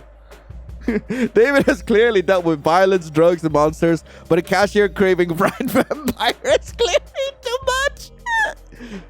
You know, I'm seeing a lot of crap in my life, but this is the first time I've seen something like this. Do you have some kind of necro barbecue fetish? No, don't answer me. I don't want to know. I'll just pretend I didn't hear anything. David looks at me. What weaknesses will I have? Well, no more tanning. No reflection in mirrors. If you were ugly before, it's actually a bonus, right? You can enter without an invitation. Garlic doesn't scare you either. Holy water is trickier. Depends on the situation. A steak works, but piercing your chest would be quite the challenge. Piercing any part of you is quite the challenge, actually. Our skin is like steel, unless a particularly persistent werewolf comes along. But at least you can enter without an invitation. No need for unnecessary chit-chat with people. Also, like, this kind of falls in line with, like, VTMB. David looks at me. Who were you before the bite? He opens his mouth, ready to tell me off or mention something about butts again, but stops himself. Probably his thank you sealed our fragile friendship. I'll tell you, but it's probably not relevant. Well, it's nothing. I was a nobody.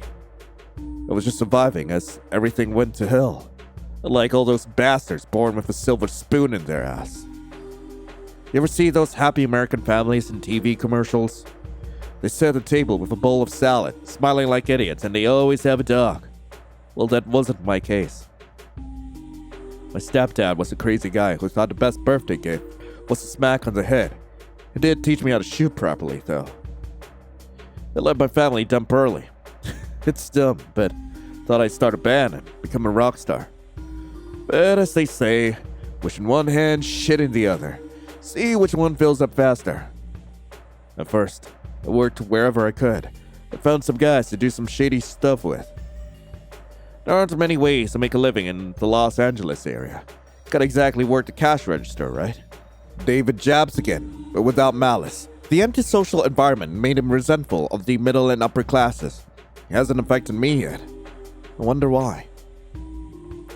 Yeah, being a gangster would be cool, doing gangster things, riding motorcycles. Working at cash register ain't so bad. Would even be better without customers like you. I'll make no comment. That's it. That's the whole story. What about you? Oh god, this is my chance to make up something cool or just tell it like it is. I'm gonna tell the truth. I have a single-parent family and an art degree. No dog. He listens to how I ended up in this dump, about my job search and everything else. I didn't sell drugs in alleys, but seems like we still found some common ground. Got it. You're not in your element. David truly understands. Neither he nor I wanted to end up where we are. Neither of us knows what to do next. And we both love cheap noodles, but I can't eat them anymore, so I win! Must be tired of those draw me requests, huh? I could draw you. Like a French girl? He tries to look nonchalant, but his eyes show he's interested. Go ahead. I love beautiful doodles. He says the word doodles with such strange tenderness that it sounds more like a compliment than an insult. I pick up a pencil. Draw him as he is. Yo! What a face. Almost forgot what it looked like. Bags under my eyes like a junkie. Silence hangs in the air while David examines the drawing. He clearly doesn't know how to react to this unexpected little act of normalcy. Looks cool. The last words I've spoken are barely audible, almost reverent whispers, like anything I've heard from him before. 2 simple words, said with all the sincerity this guy can muster. I can do something too. David takes out the pencil from me and, with deep concentration, almost sticking out his tongue, scribbles something. Oh shit! A few minutes later, a drawing appears before me. I never would have thought this guy was capable of that. You draw better than me and I have an education! It's beautiful. David clears his throat, embarrassed. Nothing special, just a doodle. I was into it a bit when I was a kid. Comics, all that stuff. Nothing serious. I take the drawing for myself. Alright, where were we? Can you find everyone who wronged you in life and get revenge? Yeah, a lot of people think about that first. It's a bad idea to leave a trail of bodies of people you were somehow connected to. And your head quickly fills with other things like, well, the fact that you're dead, and it's forever. So after you'd been turned, you didn't find everyone who bullied you in school and beat them up? Usually beat them up right at school. Right. You might think I was some kind of bully, constantly pulling pranks, but I was actually quiet in class. Just messing around at the back of class, like an invisible man. Until some jerk started picking on me. Once I smashed a globe over a guy's head because he mocked my sneakers. As if wearing clothes from Walmart made me worse than them. Good thing we don't have globes here. He looks at me expectantly. Ready to tell me my decision? Excellent. He leans a little closer, when suddenly, we hear a wolf howling. I don't even have time to blink before David vanishes. Now he's a little bat hiding behind the counter. Listen up. Don't say anything about me. Sit tight and behave, or you'll feel incredibly shitty. Trust me, if you rat me out to that mutt, I'll find a way to get out and twist your head off. The threat in his voice is completely lacking, mostly because his voice now comes from a very small, though angry bat. Werewolf. A werewolf is about to come here now. The creature steps inside. Good evening, Chief. A low, rumbling bass, surprisingly calm and friendly. Can I pet? Can I? Oh my god, wait, hang on. Can I pet? Chief? I'm not sure I understood you correctly. You want to pet me? He awkwardly shifts from paw to paw. That's very unexpected. And of course, flattering, Chief. Don't get me wrong. I'm kind of on duty. Chasing. Tracking the supernatural. He looks around nervously. Alright, you can, but just a little. I still have important business. Ah! I reach out and pet him. The fur is warm, soft and thick.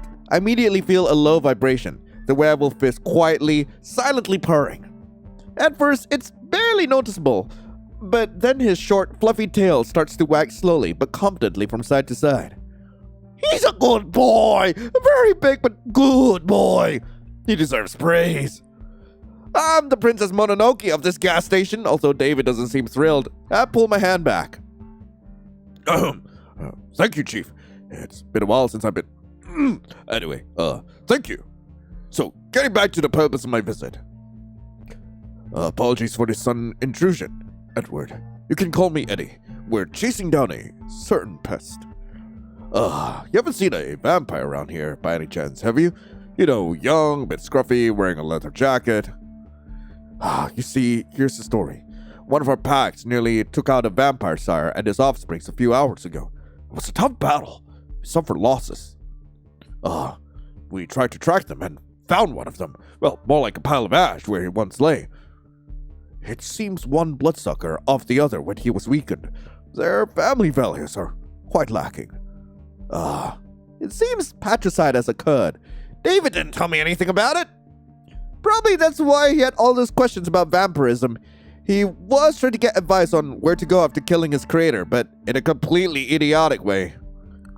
You see, Chief, vampires are parasites in the body of our society. They drink blood like mosquitoes, but like mosquitoes, they kill their victims by draining them dry. They languish in boredom with their immortality and thus destroy human destinies, play with them, torment them, and derive a semblance of pleasure from their suffering. They are devoid of true feeling. I look at David, devoid of any feelings. He's shaking all over. So, I will be extremely grateful for any help. Let's see, grab David, hand him over to the werewolf, let the werewolf leave a tip. I'm not gonna give David away. That bastard threatened me 5 minutes ago. Now he's small, trembling, and helpless. He's my bastard! I force a smile and say I haven't seen anything. A quiet, peaceful night. Eddie examines me closely. He's probably catching a faint scent of blood, but my calm demeanor throws him off. Strange. Well, okay, if he shows up, just give me a whistle. We won't be far away from here. Good night, Chief. The werewolf goes off to his important wolf business. I am so happy I managed to pet the werewolf! David crawls out of his hiding spot. You could have turned me in. He stares into my eyes as if trying to peer into my soul and understand what it's made of. That would have been the sensible decision. I'm glad you're not one of the sensible ones. David says this with genuine relief in his voice. He's grateful to me and now doesn't quite know what to do with that gratitude. He clears his throat awkwardly. So, what's the answer to my question? What would you do if you were a vampire? His gaze reminds me of a lost fighting dog without a master. He's restless and can't find his place. What an advisor he picked. May the Lord help him. Take everything life has to offer. Travel, entertainment, new experiences. World is full of wonders, and when you're immortal, all doors are open to you. So the internet, decay, one could enslave humanity. You could learn so many things, read so many books, even learn to play the saxophone. I go for the first answer. He chuckles. Still waters run deep and all that. Pity the road of adventure led you to a stinky gas station. Maybe you're right. The world is unlimited to this lousy town. He says this quietly, almost to himself, looking out the window at the dark, empty highway. As if he's just remembered there's something beyond his cage of alleyways and gangland showdowns. Here, for future adventures. Yo, more money!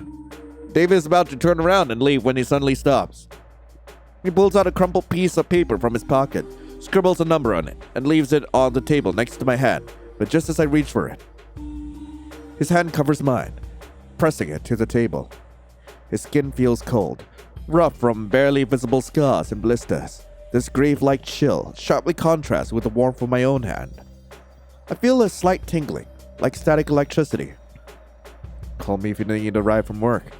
Got a couple ideas on what we could do before dawn. See ya. David says goodbye and leaves. The gas station sinks into absolute silence. Well, that was quite an interesting encounter. I really could have turned him in, but I really didn't want to. Hang the drawing on the wall. Sick. For someone obsessed with ass-related threats, surprisingly his hands were quite skilled, and I wonder how much more skilled they are in bed. Now I also have a date invitation from a guy who wanted to make me his dinner half an hour ago. I don't know what's worse, this or the offer to go home in a bone carriage, though something tells me that if I accept, I might not return home at all. I survived another visitor. Seems like I'm starting to get used to this job. Wiping out the sticky residue, hoping it was just spilt soda from the counter, I suddenly hear the crunch of gravel outside. Hooves? Oh man, I thought it was horse! This is definitely not another vampire. The stranger leans over the counter, trying to look casual, but the way his tail twitches betrays his nervous tension. Hi. He clears his throat. Hello, sunshine. My name is Victor. Aren't your parents pirates by any chance? Waiting for him, frown at him, wait for him to finally say what he's going to buy. No, sir, my parents are not pirates. Aren't your parents farmers by any chance? You mean, are they rich pirates who could pay a ransom for me if you kidnap me? Please, sir, don't. Aren't your parents farmers by any chance?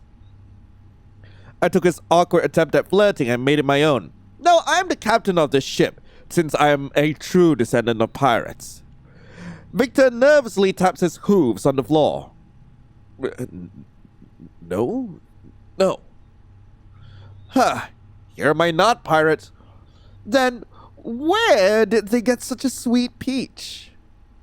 His face instantly lights up, so much so that even his ears are smoking, it seems. Thank you? He shuffles his foot. Actually, I wanted to give you a compliment. I mean, to flirt. Victor makes vague gestures with his hands, as if trying to describe a complex mechanism that just exploded.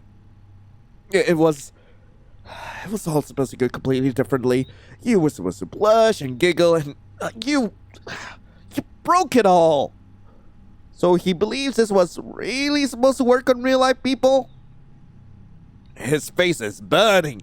Victor takes another deep, frantic breath. Oh no, this is my favorite kind of guy. The kind of guy which I just absolutely want to ruin and make scream in the bedroom like, oh my god! And he gotta walk in here all slutty like that. Oh my god! His stomach is growling so horribly. I hope this guy is okay. Is it really that bad? I mean, is my flirting technique really that terrible? This was the worst day of my life to have ears. Could have been better. Awkwardness is a great style. I liked it. This one might be the best compliment he's ever heard in his life. Probably the only one. You liked it? His voice makes us surprise, disbelief, and a shy glimmer of joy. I'm glad you like awkwardness, because I've got plenty of it. You probably noticed. Right off the bat. Is it really written on my face? Actually, I initially chose this tactic to charm you. Of course, everything went according to plan. He coughs shyly and mumbles something to himself. Then he shifts his gaze back to me. Actually, I'm here to acquire... He doesn't get to finish. We have a visitor. Ooh. She stands next to the counter. She? Ooh, I'm in danger. Oh my god. I mean, but then again, I wouldn't mind getting my head like ripped off by her. Oh my god. She stands next to the counter, clicking her mandibles impatiently. 2 packs of Brapsy, a pack of screaming cheese, and a bag of fairy fingers, darling. By the way, your gas attendant is a real sweetheart. It's frightening to imagine what my invisible colleagues look like. He hasn't even bothered to say hello. And hurry up! I need to rush. I have a lot of work waiting for me today. Lots of heads to rip off? I'm sorry to pack the order. At the same time, this incubus awkwardly tries to hit on the lady. I thought we had something special! Apparently, the failed Casanova decided to try his luck on a new victim. Wow, you seem, so busy and cool, ma'am. You must have a very wonderful job. She starts flicking her mandibles energetically, producing a buzzing sound that vaguely resembles laughter. How wonderful! Oh, yes, wonderful. Wonderful for those who don't like to eat, sleep, or see their children grow. Really the best job in all 9 worlds. Speaking of children... Victor barely recovers from her sarcasm when the lady immediately pulls a wallet out of her bag and unfolds it. Over and over! I love her! It seems endless. This is Gugu. He has his father's mandibles. Victor gazes into the abyss, and the abyss gazes back, revealing baby pictures. The seduction attempt has failed again. Like any mother, Lady Mantis loved her children and considered it her sacred duty to tell every passing incubus about them. This is Gugu. He's in his rebel phase right now. He pierced his mandibles. Can you imagine? He makes such a racket when he eats. The image of a lava in a biker jacket makes me snort. It reminds me of David. This is Gigi and Gaga. They're still larvae, but already so talented. What talents does a larvae have? They just sit there and eat. I do too, though. Wait, don't think about that. You have very beautiful children, ma'am. All 20 of them. Incredibly cute. Oh, that's just my first wallet. I'm a help him. Oh, I got a bit carried away. I really am in a hurry. Here, your Marnie, darling. Victor watches her disappear into the night, then turns to me with a grateful look. Thank you. I couldn't handle 20 more kids, to be honest. I already broke down at the 8th. And I thought looking after a cat was hard. The lady left very little in tips. Probably all her money went to her children. Victor suddenly remembers he came here to buy something. However, my visitors rarely recall that. I need a book. Victor scans my stinking supernatural realm of discount rot and chocolate bars. It's a guide for, well, succubi and incubi. I can't remember what it's called, but I've definitely heard something about it. Could you take a look? It's definitely not for me. It's for my less experienced friend because I'm, employee of the month in my lair. He didn't specify whether he was the worst or the best employee of the month. Well, life force harvesting for dummies or something like that. I hear him mumbling quietly to himself. Such a shame. Should just stayed home and rewatch Evangelion for the 10th time. Okay. Victor, you just... I'm headed to the storage room.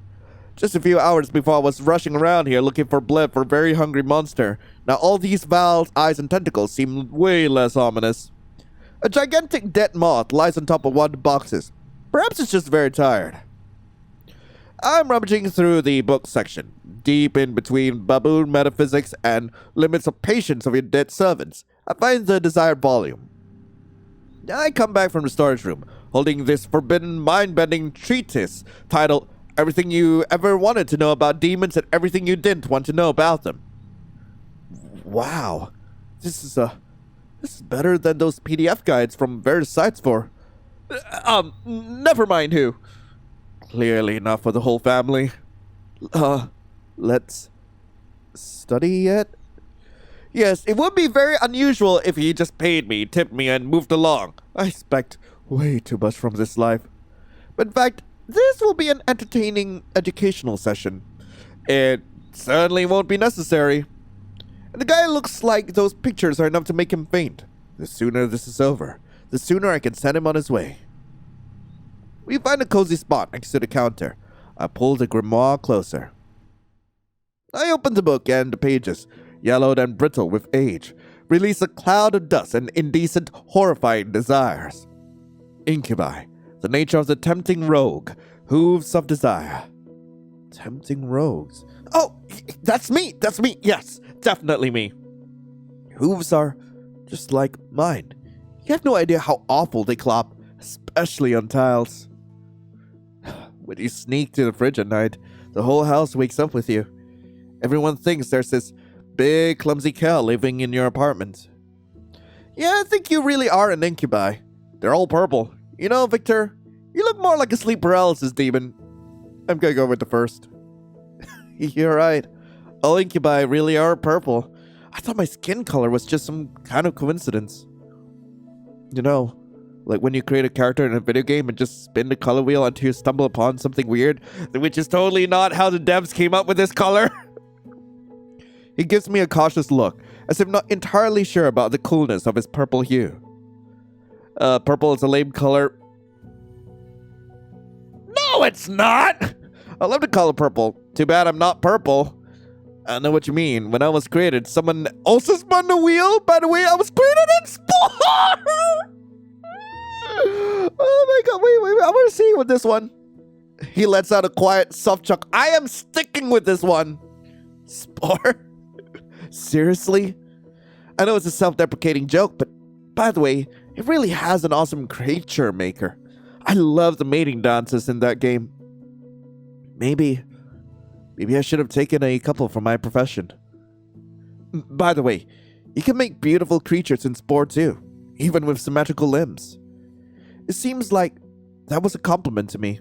I am very symmetrical. Victor turns his attention back to the book and runs his clawed finger down the lines. Incubi, appreciators of the vibrant hues of the soul. They draw power not from blood or life force, but from pure, potent energy of mortal emotions. Also, a refined bouquet of positive emotions is the preferred ambrosia. Ambrosia. Huh. What a fancy word. A practitioner can also sustain themselves in more coarse, fickle energies of negativity. Despair, horror, and humiliation provide a quick, albeit unpleasant rush of power. It's no wonder that now, after an argument with someone in the comments, I feel like I've eaten a few raisins. Judging by the expression on his face, he clearly isn't cut up for the horrors and humiliation. His limit is probably arguing on 4chan. Also kind of source of horrors and humiliation, but still, it's a bit different. An incubus can, albeit less effectively, form a symbiotic connection by feeding off a single, consenting mortal vessel. The mortal vessel can, in turn, absorb some of the power from the incubus, among other things, their immortality. Well, sounds like a decent deal. I'm certainly always having plenty of emotions, mostly hatred for the fact that to earn money, you have to work a whole mountain of raisins for Victor, or whatever he called it. What a relief. Just one person. The thought of having to chase after a whole bunch of strangers just makes me sick. Strangers are the scariest things right after a rent. I love communicating. Well, sometimes. Stay silent. I love communicating sometimes. Well, it's cool when you get along with people. I'm curious about the first one. He's too sweet for me to, reconsider this. Yeah, I understand you. It's probably even harder to deal with clients like me. Communication is already a horror show in itself. And then you add a literal horror with vampires and ghosts. Just a nightmare. He really looks at me with sympathy. He feels sorry for me. I don't even know how to react to that. Trying to understand what people want from you is quite a challenge. It's like trying to play a game with its rules changing every 5 seconds. And someone has turned off your screen. And you're paralyzed. Basically, yeah. I completely get you. Victor flips through the grimoire, reading the chapter titles. Techniques of rogue seduction. Juicy emotional juices? Using lascivious... What? Lascivious energies for thaumaturgical purposes? I don't even want to know. I just want to not starve without energy and maybe pay my rent. I don't need to be the lusty cousin of Doctor Strange. His finger finally jabs at a random chapter title somewhere in the middle. Love letters. It seems completely and irrevocably outdated, especially that part about carrier pigeon colors. Love letters? Who writes love letters anymore? This should apply to text messages now, right? But this is a good start. Let's work on this before moving on to more complex seduction methods. He pulls out a pen from somewhere, a cheap ballpoint with a little anime cat charm on the end. I hand him a grease-stained napkin, like everything in this rotten place. The book says to convey aching adoration and a hint of forbidden desire. Victor starts scribbling something on the napkin. Maybe something like this? Oh man, this conveys aching adoration perfectly. Really? You think so? Thanks. I mean, it's obviously a silly picture. Has a lot of layers of meaning, you know? It's like it's saying, I'm just a humble being unworthy of your gaze, but I'm supported only by crumbs of your attention. Victor continues to flip through the book. Recognizing the desires of the vessel, he scans the first few lines of text. It's all about observing subtle hints, interpreting body language, and engaging in candid conversations to uncover the special nature of the mortal carnal desires. He glances at me. What does Vessel Lion want? Vessel wants stable mental health. Vessel wants fame, love, adoration. Vessel wants a simple human sofa and cuddles on it. Wants to leave work as soon as possible. Give me a human sofa. Oh, great. And pizza, right? In his eyes is genuine sympathy and an understanding of every delicate string of my unfortunate, lonely soul. That's honestly quite a simple desire. I think the criteria for the second person on the couch aren't too strict. I could easily help. So, sometimes I comment too loudly on what's happening on screen. I hope that's not too much of a problem. Sometimes you just can't help but make a stupid comment. 10, 20, 5 minutes. Especially when you know some facts about the movie. We continue to study this villainous seduction manual. The art of verbal seduction and slippery flattery. To his surprise, Victor finds no mention of the fact that pirate compliments work on living people. We examined the first paragraph where the words are labeled as keys to the treasure chest of the heart, and flattery is described as a powerful aphrodisiac for the ego. It's all very dramatic, but the main idea is simple. Say nice things. Don't say unpleasant things. This is definitely outdated. If I tell someone that his eyes are double gateways to the Shams Elysees, I'll definitely get sprayed with pepper. And this... Oh, good lord, when I kiss you, I tremble like a paralyzed beggar? How's that even supposed to work? Oh, that's too much, even for me. Victor clears his throat. His gaze slides over me, trying to latch onto something particularly attractive about my appearance. You have very elegant ear shape. Thank you, Victor. No problem. I mean, they really are. They have a very elegant curve, aesthetically pleasing. 11 out of 10. Ear attractiveness scale? Ears on my head are an 11 out of 10. Will there ever be a happier day in my life?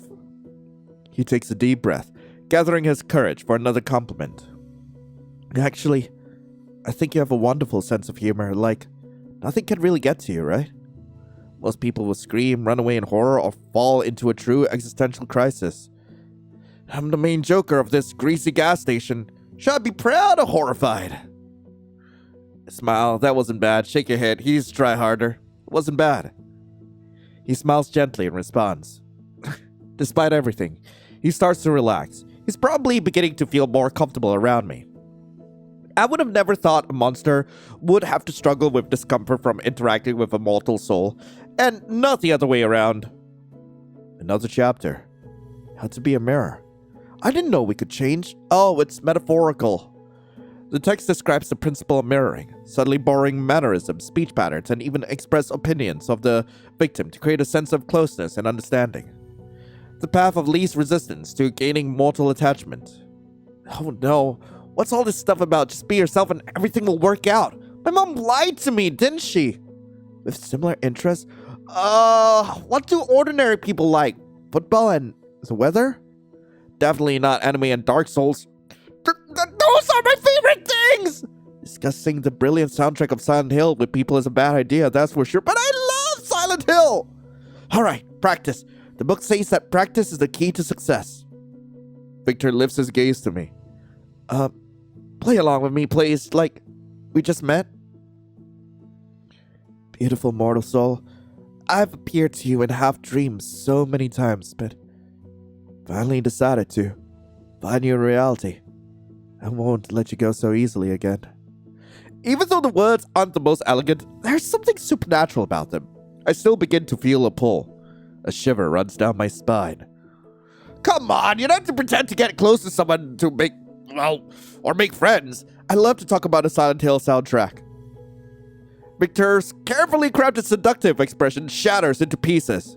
His eyes widen. He blinks several times, and his gaze ignites with pure delight. You really want to talk about Akira Yamaoka's industrial soundscapes? And how they create an all-encompassing sense of psychological horror that reflects the protagonist's inner turmoil? Because, I mean, the use of trip-hop elements in the Silent Hill 3 soundtrack is criminally underrated. Criminally. Yes, mortal. Your interest in such esoteric melodies is quite intriguing. He chuckled softly. But you're right. Pretending is very exhausting. You can never truly be close to someone if you're always pretending. So, I don't really need that, do I? I just need juicy, sweet emotions. Not the juicy again! Well, who am I kidding? I'm the most pathetic incubus in the world. I need more than just that. He's slipping through the treatise a bit longer before letting out a sigh. His stomach growls again. It seems like he could use an emotional snack. I think we've covered all the important stuff. I suppose it's time to wrap things up. He starts to rise from the floor. Wait, how did it even happen that no one explained anything to you? Even I had a briefing, a 2-minute one. I'll tell you, but promise you won't laugh? I promise. Relief washes over his face. Yeah, wonderful. I accidentally sold my soul on the darknet. He holds a dramatic pause. Go on! Fuck. What an idiot I was. I dropped out of college back then because of constant stress, moved into a tiny dump and barely left my apartment. I was scraping by with some freelance work. I talked, sometimes I chatted with anonymous folks from 4chan, people without names, gender, or age. Then I stumbled upon some stupid ad. What did I have to lose? Definitely not a demon 7566, and the chat offered me a chance to escape loneliness. Later, after I turned into this creature, he told me he did it for laughs. He left no instructions, just wrote, "Get good" in the chat and deleted all contacts. He was curious to see if I could handle it. His chance to escape loneliness turned out to be putting me in an incredibly deadly situation. He lifts his eyes to me. This memory is a fresh wound for him. Before I can even respond, he jumps up from the floor. But I've already wasted enough time. He clops his way to the counter. Well, to be honest, I didn't really understand much. Those chapters are so strange. He lets out a quiet chuckle. But you know what? It was great. Haven't had this much fun in a while. I think I even ate properly. Finally. Positive energy, I mean. Thanks for the lunch. I'm not sure if I need to pay for that too, but I'll leave some money just in case. His tail twitches awkwardly. I haven't really interacted with people since college killed my will to live. It felt strange not to feel like such an idiot around someone. Thank you very much. It's a full jar! He tosses some money into the jar, then takes a deep breath and adds. And, maybe someday we could, hang out together? Not as a lesson, just play some silly games, like friends. Why not? Not as friends. We could make it a date. Wiggle, wiggle. A date? His tail starts wagging wildly, knocking over 3 bags of chips, a can of soda, and a bottle of gloomy tea. I'm in. Of course I'm ready. He struggles to rein in the flow of enthusiasm and takes in a frantic breath. I see you then. Bye. Bye, lad. Good luck with your shift. It was nice to meet you. The gas station returned to silence, broken only by the hum of refrigerators and my own too loud thoughts. So, a crazy god, a vampire thug, and a shy incubus walk into a gas station. Sounds like the start of a really bad joke. My life is now a joke. Great. I just wanted to pay my bills. I didn't sign up for interdimensional quarrels and therapy sessions for the undead. On the other hand, I wasn't eaten and wasn't turned into pieces of furniture by the standards of this night. That's a resounding success. I cautiously glance at the door to Bob's office. There was a low, guttural humming, like a giant, disgruntled computer tower was working inside. The clock on the wall indicated it was the end of my shift. With a heavy sigh of relief, I began closing up the place. Finally, I walked to the front door, inserted the key into the lock, and was about to turn it when suddenly... Organism! I jumped in place, nearly dropping everything. Organism, your performance has exceeded all my algorithmic predictions by 47.3%.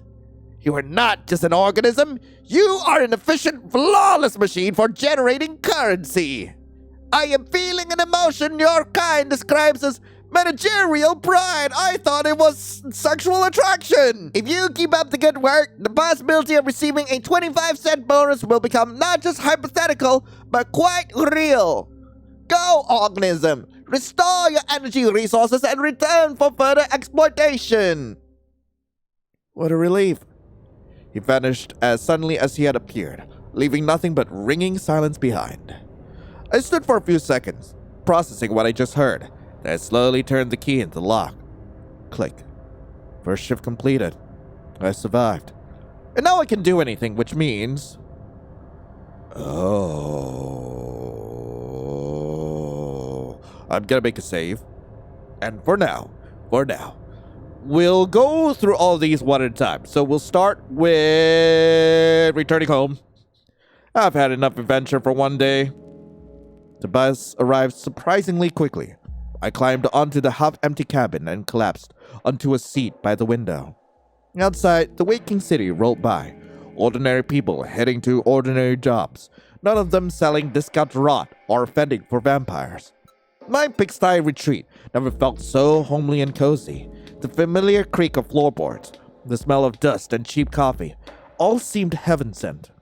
I didn't bother with dinner, just shrugged up my clothes and fell into bed. Soft, familiar, free of tentacles and ectoplasm. No monsters, no threats, just silence and pleasant nightmarish dreams. Sick! We gotta check out the others, of course. Oh, Bobby, I'm waiting for you. Yo, no, Mr. Manager. We're not saying goodbye just yet. I head back to the gas station and push open the door to his office. Oh, no! In the middle of the room, buried under folders and invoices, stood a gigantic, ridiculous canopy bed, and on it, surrounded by rose petals, reclined Bob. Or rather, he wasn't just lying there. He was posing, one tentacle coyly supporting his spherical body, where a human's chin would be. Others were elegantly draped over the silk sheets. His numerous eyes blinked slowly, focusing on me. Ah, organism! I wasn't expecting you so soon! His voice, as always, boomed in my head, but now it has sultry undertones? But since you're here... One tentacle slowly, seductively beckoned me forward. I propose we spend this evening in romantic engagement. Well, we'll study void bibok enclosure schemes. I took a step into the office and slowly closed the door behind me. I don't think Bob is ready for what we're gonna do. Nope, he's not ready! For the actual endings, I think we'll start from the very top. Let's go see Damon. The words escaped my lips before I could even think them through. I shouted into the void, expecting at least an echo. But the void answered.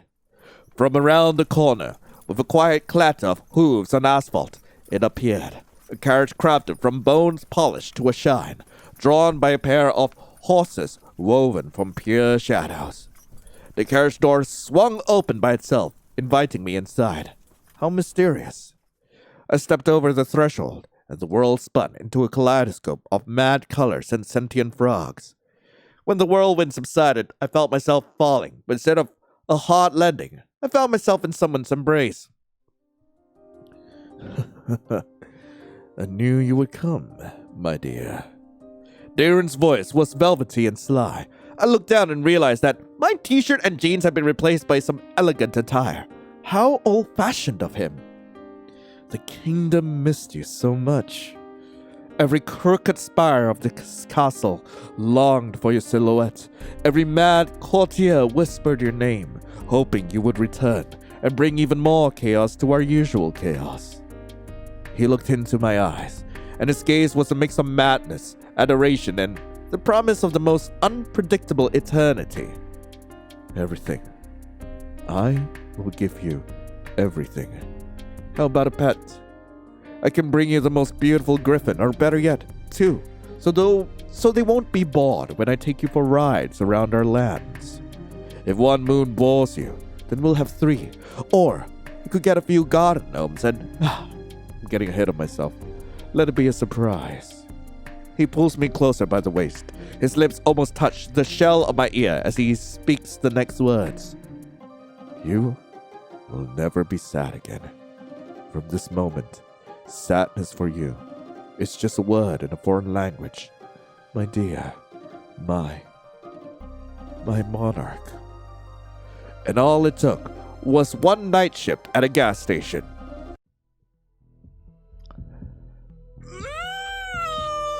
More! I need more! Oh, David! Oh, David! Maybe it was a bad idea. Maybe it was my best one yet. The creature on the other end informs me in a raspy voice that he'll be here in 10 minutes. Sure enough, soon the roar of a motorcycle shatters the silence of the night. A battered but powerful bike pulls up next to me. Come on, move your ass. Sunrise is soon. Oh my God, he's so hot! His voice sounds gentle. I move my ass and climb onto the seat behind him, wrapping my arms around his waist. He lets out a satisfied sigh. By the way, enjoy today's sunrise while you can. I freeze. I know exactly what he means. This could be my last sunrise as a human. Maybe I want to become a vampire, or maybe not. Either way, we're making decisions together now. He slightly turns his head. The surprise in his eyes is replaced by a brief glimmer of respect. He looks at me like a tamed wolf, like an equal. His hand covers mine, resting on his chest, and gently squeezes it. Okay, boss. Whatever you say. Whatever awaits us. Eternal wanderings. Arguments over who cleans the blood off the dishes today, and the necessity of pretending to be our own descendants. We'll face it together. The motorcycle roars and heads out onto the highway. Okay. Not a bad ending. Now for my favorite boy. I'm gonna be so for real. Like, the first guy was like my initial favorite. David was, he warmed up to me. Victor is definitely my favorite here, so let's go. Victor promises to come faster than the wind. True to his word, when his car pulls into the parking lot, he nearly knocks over a trash bin. My bad. It's an old, well-maintained car, clearly inherited from his grandfather. Inside, it smells warm and nice. His apartment is exactly as I imagined. A bit cluttered, but cozy. And soon, I get humiliated by the first boss. Victor, sitting next to me, laughs. It's not that you're bad at this, as you say. It's just that I'm a nerd with a whole lot of free time. His fingers glide effortlessly over the buttons. I felt at ease for the first time in a long while. No fear, no tension, just two people playing video games. I'm gonna rest my head on his shoulder. He freezes for a second, then a blush appears on his violet cheeks. He coughs awkwardly but doesn't pull away. Instead, he gently leans his head towards mine. Lion, you've made me so happy in just one evening, and I'll do everything I can to make you happy. I close my eyes, listening to the quiet clicking of buttons. An incubus partner. My partner's an incubus, and he's better at Souls-like games than I am. For now. Something very interesting is definitely happening with my life. Well, anyway, that was Don't Eat the Cashier. Really hope you guys enjoyed it. If you guys do want to play this for yourselves, link to the game will be in the description below. This game is wonderfully made. I love the soundtrack. I love the writing in this game, and the art was just delicious. Like, god damn. Like, I was absolutely in love with the game when I initially saw it. And the devs actually did reach out to me sometime after I downloaded the game, asked me to check it out. But genuinely, I enjoyed this. I absolutely enjoyed this, and I can't wait to see what else the developers come up with in the future. Like, I have a lot of high hopes for the devs, and perhaps we might even get a sequel to this game. I'm not entirely sure, but we'll see where it goes. In the meantime, thank you all so much for watching. Hope you all have a lovely rest of the day, and as always, I'll be seeing you in the next video. This is Lion, signing off. Ciao.